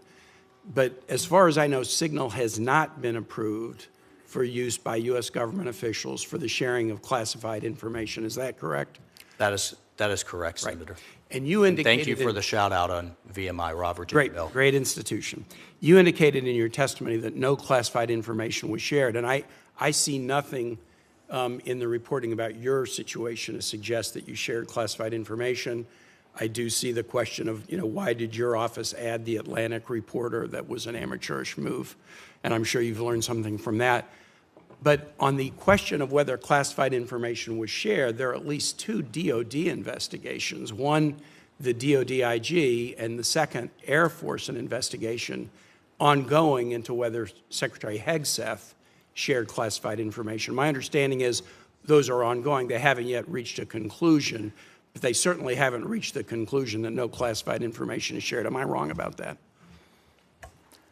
Senator, thank you for the question. I shouldn't and can't comment on ongoing investigations. What I can do is echo Secretary Hegseth's testimony that no names, targets, locations, units, routes, sources, methods, no classified information from his perspective was shared. I got it. I'm sure Secretary Hegseth says he didn't share any classified information, but the fact of the matter is there are two investigations going on at the Pentagon precisely to determine in an objective and independent way whether classified information was shared. At a minimum, sharing attack plans with sensitive military information that shouldn't have been shared. There was an article that I just read that came out late yesterday that I would like to introduce in the record, Mr. Chair. It's the Trump administration is about to incinerate 500 tons of emergency food. It was published in The Atlantic yesterday. I'd like to introduce it in the record. Without objection. This really is a little bit more of a setup for the hearing we're going to have tomorrow with Michael Regas, but I just wanted to put it on the record so that he could be prepared to answer this question. The article suggests that 500 tons of food purchased by the United States to the tune of about $800,000 months ago that are nutritional biscuits designed to stop children from starving have been in a warehouse in Dubai for months and months and months. Senator Rubio has testified about that both here and in the House, that he would make sure that food purchased to keep kids from starving would not be allowed to spoil. The article suggests that this food is on the verge of spoliation and that the U.S. has not distributed it, but is instead planning to incinerate it. Now, I know Mr. Arrigo and Ms. Treddy have had nothing to do with this, and I assume, Representative Waltz, that this is not an issue that you've been involved in up to this point. Senator, it hasn't. Okay. Then let me ask a question that just is a values question to kind of level set. And I'll start with Mr. Arrigo, and I would just like to go across. I'm going to make a statement, and I want to ask if you agree with me or not. If the United States has purchased specialty foods designed to help kids from starving, we should deliver that food to kids rather than allow it to spoil and incinerate it. That's my view. Do you agree with me or not, Mr. Arrigo? Well, thank you very much for the question. Senator, as a private citizen, this is something I've just heard of today, and I haven't been briefed on this situation. I really don't know exactly the depth of what you're saying. So I would actually have to probably refer back to the Secretary Rubio, President Trump, and find out exactly where and what happened to this particular situation so I could answer you better. I'd hate to say something. Representative Waltz. Thank you. Senator, we should always be good stewards of the taxpayer dollars. And if it's been purchased, then I don't disagree it should be delivered. However, if you look at situations, and I think there's just more to dig into there, and I'm unaware, it's the first time hearing of it, but if you, for example, I do want to let Ms. well, in Sudan, they have real distribution problems. You know, in Gaza, there's real distribution problems. So there could be a lot of starving kids in Sudan. Absolutely. Yeah. Absolutely. Mr. Reddy, how about you? What do you think? Thank you for the question, Senator. I agree with you. That does not mean that I'm judging what has happened. I'm glad that you answered unequivocally. This is such a simple question. It's such a simple question. If the U.S. has purchased food and it's to be used for the eradication of starvation among children, we should give it to children and not incinerate it.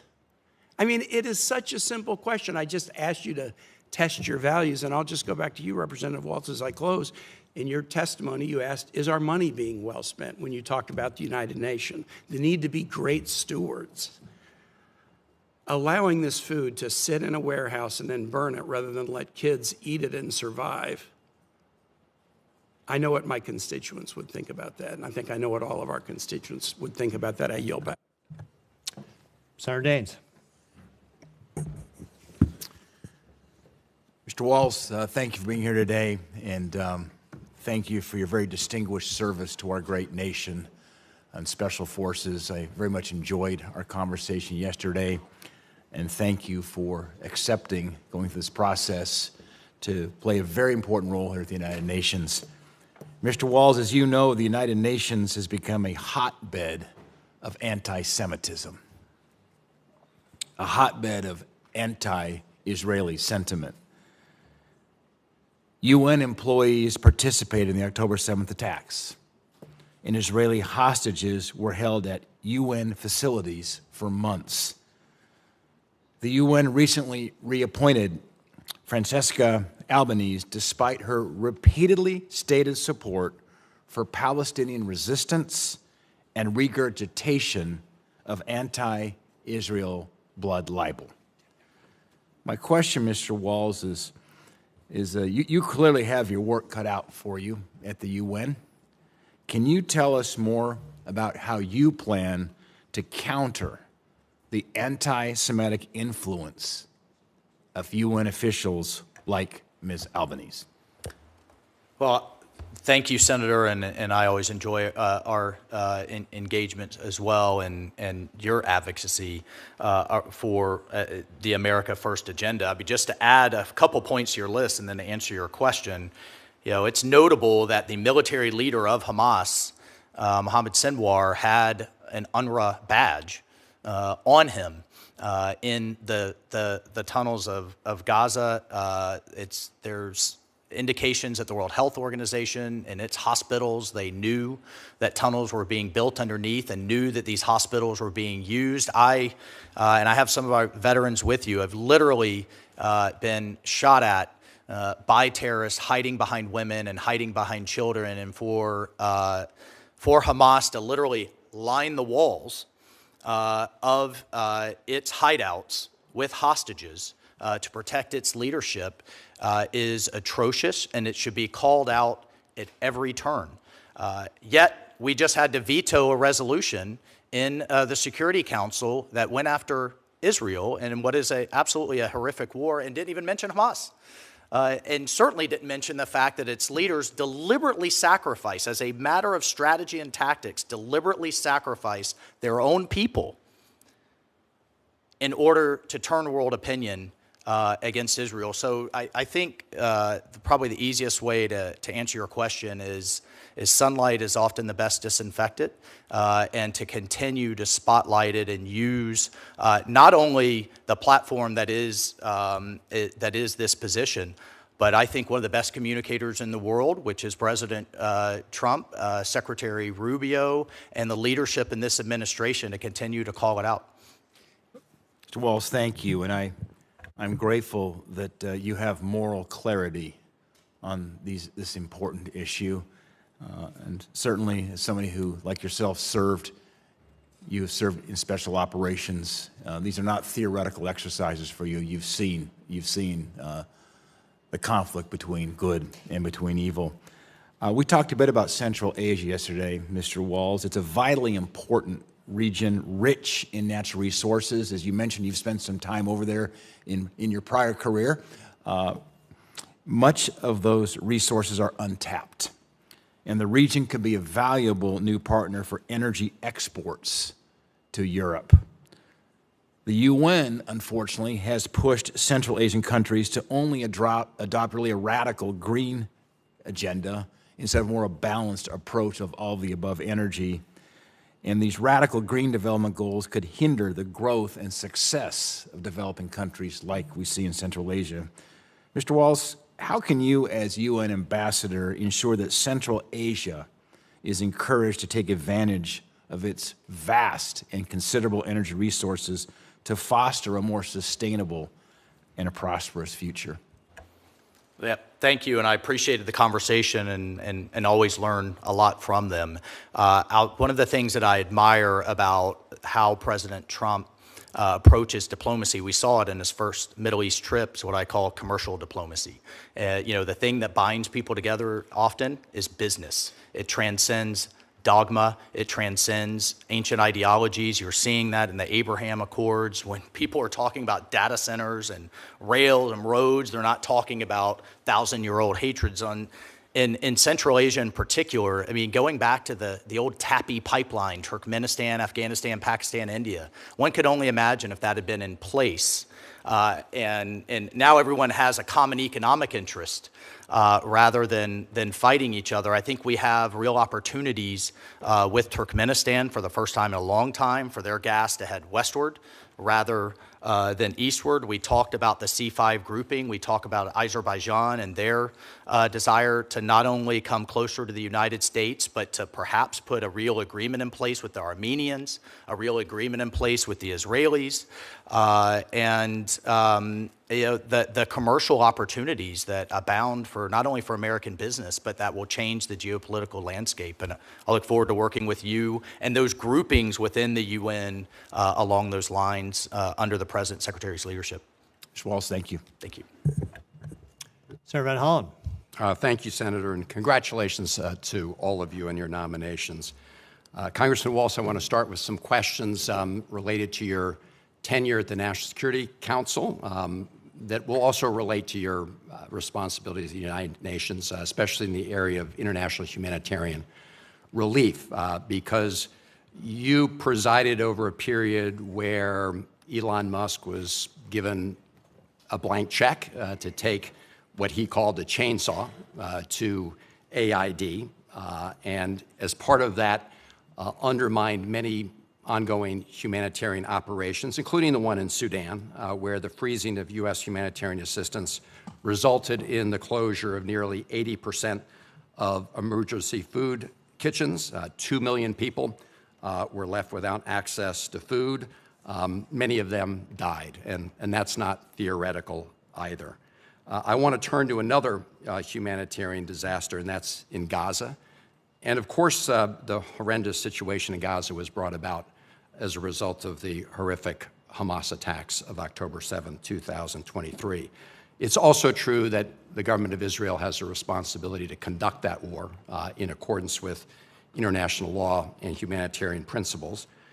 For 78 days, the Netanyahu government imposed a total humanitarian blockade on Gaza, including blockade on food. I didn't hear you or President Trump or Secretary Rubio ever call upon the Netanyahu government publicly to end that blockade. The Netanyahu government then replaced the system of distribution of food through vetted international organizations, including, for example, the World Food Program that Cindy McCain heads. They replaced it with a private entity, which is supported by mercenaries, known as the Gaza Humanitarian Foundation, a real misnomer. The organization's original executive director resigned, saying that it was not possible to implement their plan while adhering to humanitarian principles. Cindy McCain said they don't have nearly enough access points and they don't have nearly enough food going in. As you probably know, it's been called a death trap. Hundreds of Palestinian civilians crowding to get food have been killed, either by the security contractors, mercenaries, or by the IDF. So my question to you is, why should American taxpayers be footing the bill, even part of the bill, in support of the so-called Gaza Humanitarian Foundation? Thank you for the question, Senator. And just to address your first question in terms of USAID and its current status, it is currently operating under the State Department. It's been merged, which you may disagree with, but I think is a perfectly valid approach. I'm sorry. I'll just point out that both the United Kingdom and Australians have done the same thing. I can't tell you how many times I've talked to a Foreign Service officer or an ambassador out in the field, highly frustrated that aid was on a different page than their objectives in the country. And so I certainly support the Secretary's reorganization. We have a strong disagreement. If you could answer my question about American taxpayer dollars going to fund this private entity with I would certainly extend an appreciation in my heart out for a couple of veterans who were just attacked by Hamas with grenades as trying to distribute aid that I understand, according to reporting, works for this organization. I don't think this should be a zero sum. I do agree that is a humanitarian crisis in Gaza. I hope you would agree that Hamas could stop it tomorrow by laying down their arms and releasing the hostages. I agree, and we so let's support settle on that. Special Envoy Witkoff and his efforts to again bring a ceasefire, which he was able to bring. Look, you all said you were going to end the war in Gaza on day one. It's a long way from. Well, I have one the other president question. said all hell to pay. Let me ask you a that question. we actually got a Congressman, ceasefire. I want to ask you a question on the West Bank. You saw that an American citizen was killed the other day by violent settlers. Do you see that report? I actually, Senator, to be honest with you, I did not see that report. All right. Do you agree that it's the responsibility of the United States government to ensure the accountability in the deaths of American citizens overseas? Senator, I would say it's a key function of any embassy or ambassador to ensure U.S. citizens are protected abroad. Okay. Well, I hope we will pursue that. You know, one of your first actions, along with the president, was to get rid of the Biden-era executive order that would impose sanctions on both violent settlers and violent Palestinian militants in the West Bank. And we've now had 5 Americans actually killed since October 7th in the West Bank, and no accountability. I think when you withdrew that executive order, you sent a very bad signal. I hope we can work together to make sure that we protect all American citizens overseas. Senator Paul. Mr. Waltz, do you believe President Trump has the constitutional power to determine troop assignments? Thank you, Senator. And his Article 2 authority, I do. In the summer of 2020, there was much discussion and there have been statements by President Trump that he intended to draw down troops in Afghanistan. You were serving on the Armed Services Committee at that time, and Liz Cheney and Jason Crow put forward an amendment. And with that amendment, they attempted to circumscribe his power to assign troops.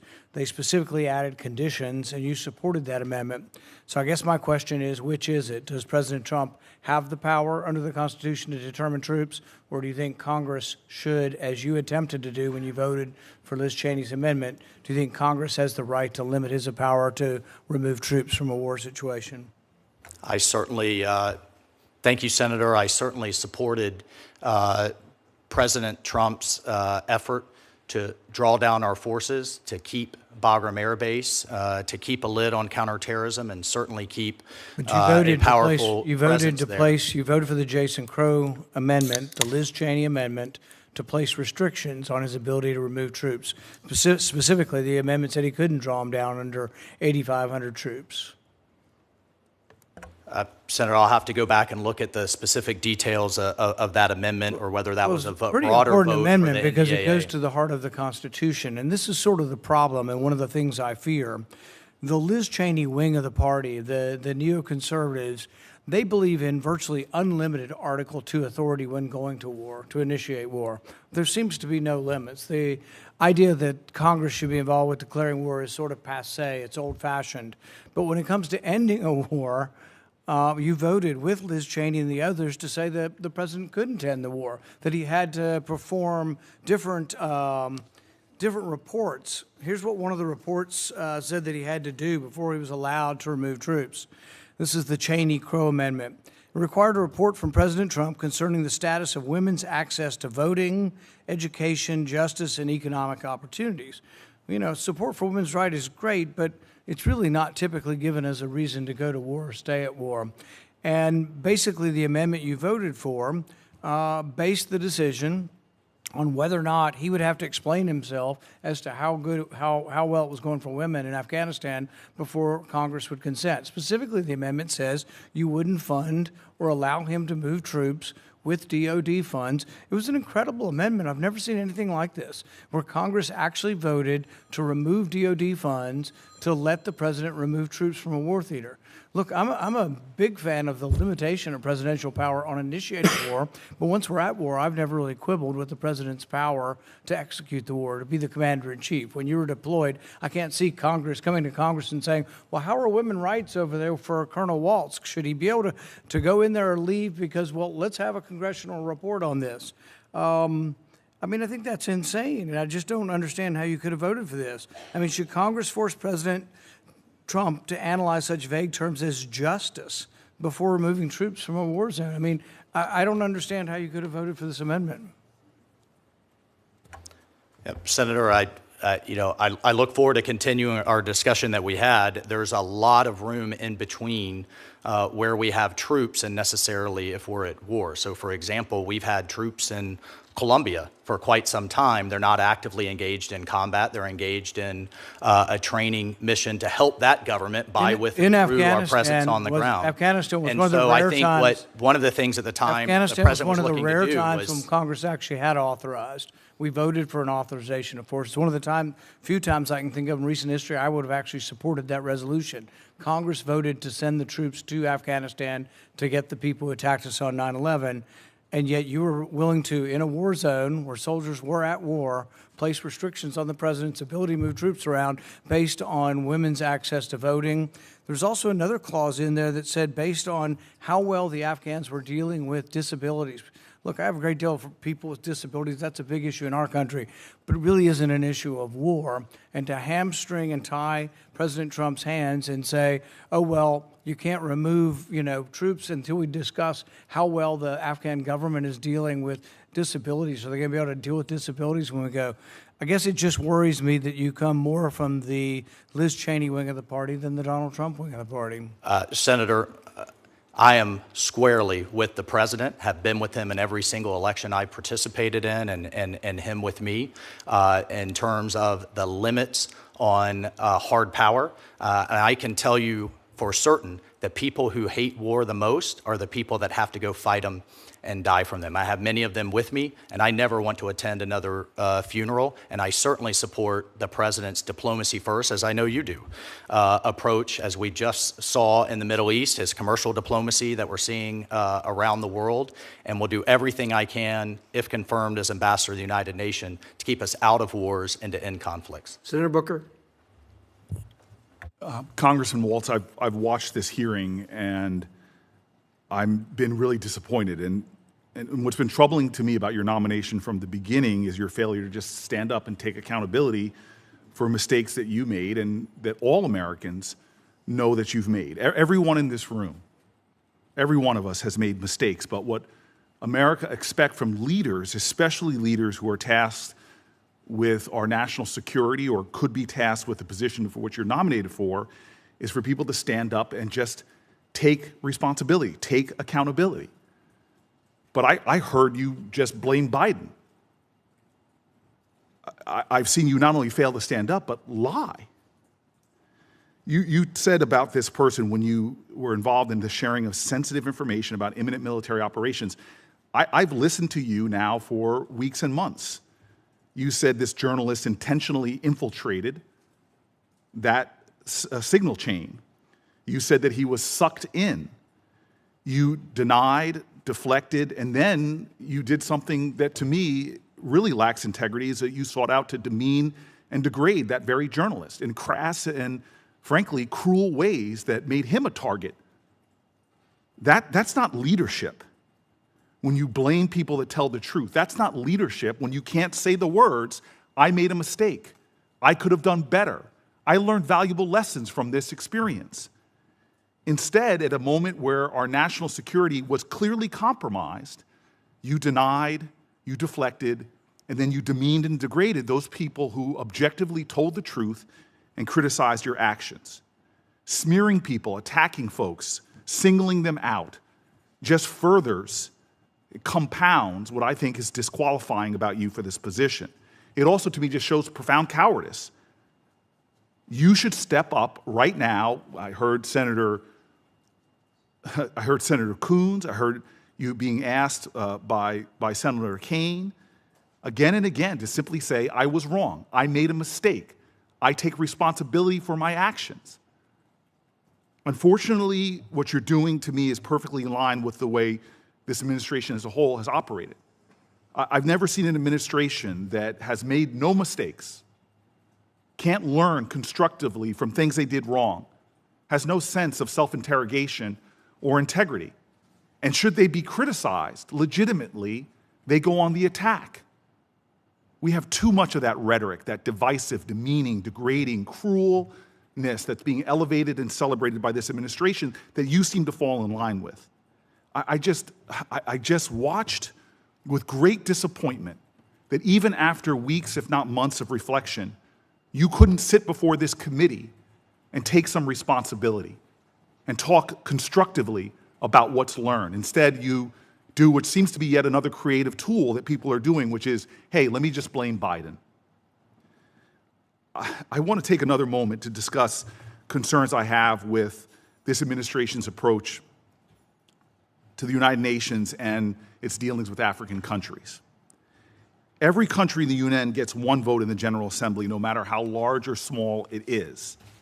So diplomacy and staffing at our State Department and their embassies really matter, but this administration has fired over 1,350 staff at the State Department, including whole offices that spearheaded multilateral affairs. Sub-Saharan Africa has alone, the member states have 49 votes.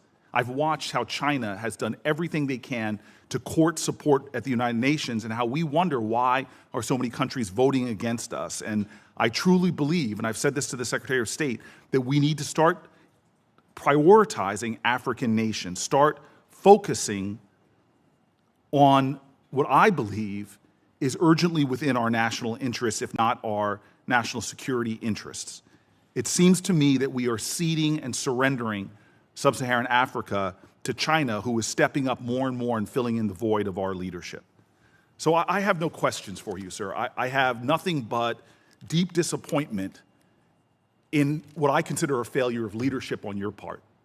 God, America needs now more than ever, forget the partisanship, just people to step up and show heart and integrity and honor. When you lie, defer, deflect, demean, and degrade journalists, to me, it's absolutely unacceptable. I have no questions. I cannot support your nomination. I think you've shown a failure of leadership at a time that America especially needs people of honor to stand up and show what leadership actually is. Senator Scott. Sure. Well, first off, congratulations to each one of you for your nominations and for your individual success. So if each of you could just take a couple minutes and say, assume you get through this wonderful process and you get confirmed on the floor, which is difficult right now. What would be success at the end of your time as in these roles? Mike, you want to start? Sure. Thank you, Senator. I appreciate your support. I appreciate the men and women that I've had to lead in combat, and I think the last thing they would call me is a coward. So I appreciate deeply our relationship, both for the good of Florida and for the good of the country. What does success look like in the UN? It looks like, again, under the President and Secretary's leadership, one, getting it back to actually solving problems. The things that we are seeing, the successes that we've seen under this president, a peace agreement in Africa, resolving what could have been a nuclear exchange between Pakistan and India, securing our border. Heck, even a water treaty that Mexico wasn't honoring that we established in 1944 for South Texan farmers. The ongoing efforts going from at least here to here in terms of Ukraine and Russia and trying to end that horrific conflict, a ceasefire with Israel and Iran. I could continue. I mean, it's been an amazing 6 months, and it's just beginning. Those should be dealt with in the UN. That should be the place where we're coming together. We've talked about the anti-Semitism that has to go. We've talked about the reforms in terms of these 80-plus agencies with often duplicative and wasteful mandates. I want to give some time to my colleagues here, but if I get just those things done in support of Secretary Rubio and the President, I think we'll have made a tremendous step forward. Mr. Reddy? What would you like to accomplish? What would be successful? Thank you, Senator Scott, for that question. First of all, our mission is to make the United States safer, stronger, and more prosperous. I am thrilled to have the opportunity, if approved, to represent the United States and Sweden. I think Sweden is a magnificent country, a magnificent partner of ours. I'm really anxious to look at our defense areas, whether it's stopping the shadow fleet in the Balkans, or working on the Arctic Circle. We forget that we're an Arctic nation, and we need to make sure that we're active up there. China is partnering with Russia to use that as a waterway, the new Silk Road as it is, and I want to make sure that we're focused up there and working through that with our Nordic neighbors. On the economic areas, I want to make sure that we continue to partner with our industries in the United States as well as those in Sweden. We have some great partnerships right now with Ericsson in the telecommunications area. Saab-Boeing partnership is exceptional, and I would like to build on that. IKEA is continuing to invest in the United States, and just recently we signed a TSA where we will have commercial satellites being deployed from Sweden with a commercial company called Firefly. So those are a few of the things that I'm looking forward to. Thank you for the question. Mr. Rigo. Thank you very much, Senator. Thank you very much for taking the time to speak with me the other day. I've been sitting on the bench for 7 months. I haven't done that in business, and I haven't done it in sports my whole life. And I am ecstatic, or maybe just overwhelmed with the fact that one day, if confirmed, I can get to Portugal and do the mission that President Trump and Secretary Rubio have entrusted in me. And I will let the people know, the amazing people at the embassy there in Lisbon, that what they're going to get from, if confirmed, from this ambassador is going to be a lot of empathy, passion, and a lot of common sense. And I have just utmost respect for each and every one of them. That I've done some reading, some research. I've talked to some of the people there. And I just know that they're going to see that in me. And we're going to have wins. We have missions to accomplish. We're going to have a lot of wins. But I didn't come out of retirement to be miserable. Not only are we going to have wins, but we're going to have fun doing it, because I believe that's very, very important. I think a lot of things get done. And I'm not going to sit here right now and tell you I'm the best foreign relations scholar. I tell you, I feel like I'm a scholar of some, but I'm a student of most. And I will learn from those dedicated people at the embassy, and I will just be there to enhance and to continue the great work that they've been doing over the last several years, and I look forward, if confirmed, to being their leader. Thank you. Congratulations on each of your nominations. Good luck. Thank you, Senator. Mr. Reddy, I hope you'll communicate to the Swedish government how much we appreciate their joining NATO. They were disinclined to join NATO for a long time, and we'd been urging them for a long time to join NATO. They bring some real attributes to the organization, and frankly, as I was fighting that battle, the two recalcitrants that we had, I told them I'd rather trade them for both Sweden and Finland than have them in, which they weren't too happy to hear. But nonetheless, I hope you'll carry that appreciation that we have when you get there, please. So with that, Senator Rosen, you're up. Time's up.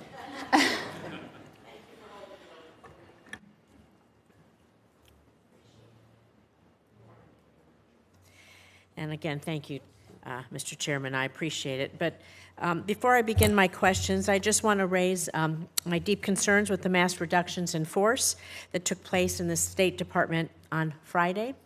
I find it particularly troubling that many of those who were let go worked on issues related to women, to human rights, and counterterrorism. And I do look forward to discussing this more in depth on this committee going forward. So, Congressman, I'm going to start with you because this morning it was reported, despite being removed from your role as National Security Advisor in May, removed from your role, right? Not working. Surprisingly, you've been on the White House payroll for the last few months. So throughout this hearing, you've made assertions that if confirmed, you would root out waste and unnecessary overhead at the UN. So can you confirm for us whether you've been receiving a salary from the White House since being let go at the NSA? Thank you, Senator. I was not fired. The president never said that, nor did the vice president. I was kept on as an advisor, transitioning a number of important activities, and now hope to be confirmed with the Senate's consent to be UN. So you're saying that you were not dismissed from your role, as was publicly reported, because it's also been publicly reported that you've been receiving almost $200,000 of the taxpayer money since you were dismissed from being the National Security Advisor. Well, the reporting, Senator, is fake news, which shouldn't surprise anyone. The president was clear. His announcement was, I will nominate fake news Mr. can't Waltz, be the and then answer the to vice president everything. was quite clear. So we're going to move on to UNESCO because we got a lot to talk about there. Undoubtedly, UNESCO has its flaws, including the history of anti-Israel bias. But the U.S. has also played a key role in defending Israel at the UN agency. So the U.S. has called for votes against unbalanced resolutions and supported efforts that promote international Holocaust education, press freedom, literacy programs, scientific innovation, and protect and restore cultural heritage sites. Since rejoining UNESCO in 2023, the U.S. has also successfully included references to Hamas's October 7th terrorist attack and the plight of the hostages in UNESCO documents. However, during periods of U.S. withdrawal from UNESCO, China has stepped up its own engagement, becoming UNESCO's largest financial contributor and using this platform to push its own priorities. We know they are contrary to ours. So, Congressman, how might maintaining our presence at UNESCO support its work on U.S. priorities like Holocaust education, press freedom, all of the other things that I just mentioned, while ensuring that the PRC does not continue to expand its influence within the body? And how can our membership in UNESCO continue to provide us that platform for countering any future anti-Israel actions and, I would say, terrorism overall? Thank you, Congressman. Thank you, Senator, and I certainly support, as I mentioned to the ranking member, any initiative to block and tackle Chinese Communist Party influence throughout any of these organizations. However, I do think we have to review closely our membership in these organizations, if we're getting return for the taxpayer dollars, if they're in line with our interests. Would you recommend, as you know, in the first term, we withdrew from UNESCO. Under President Reagan, we renewed from UNESCO, and often it's been incredibly unhelpful to both Israel and the United States do you think on the world stage. Recommend to Secretary Rubio we withdraw from UNESCO? If confirmed, I'll engage with Secretary Rubio and participate in that review, but as you know, it's currently under review. Thank you. Let's see, because yes. So I'm sorry, withdrawing from UNESCO, I want to go back to that because Order 14199 mandates a review of the United States participation in UNESCO and explicitly requires a U.S. ambassador to the UN consult with the Secretary of State. So we'll look forward to that report from you on that. I do have some questions about women in Ukraine, but I know that Senator Barrasso's here, so that's fine. You were kind enough to leave it open. Appreciate that. We've had a good hearing. Thank you to our witnesses for being here. And I'm going to keep the record open until close of business tomorrow for questions for the record, which if you get, I appreciate if you would answer them promptly. Further, we have not. Again, thank you to you and your families for your gracious willingness to serve your country, and we have letters we've received in support of the witnesses, which I will order included in the record. With that, the hearing's adjourned.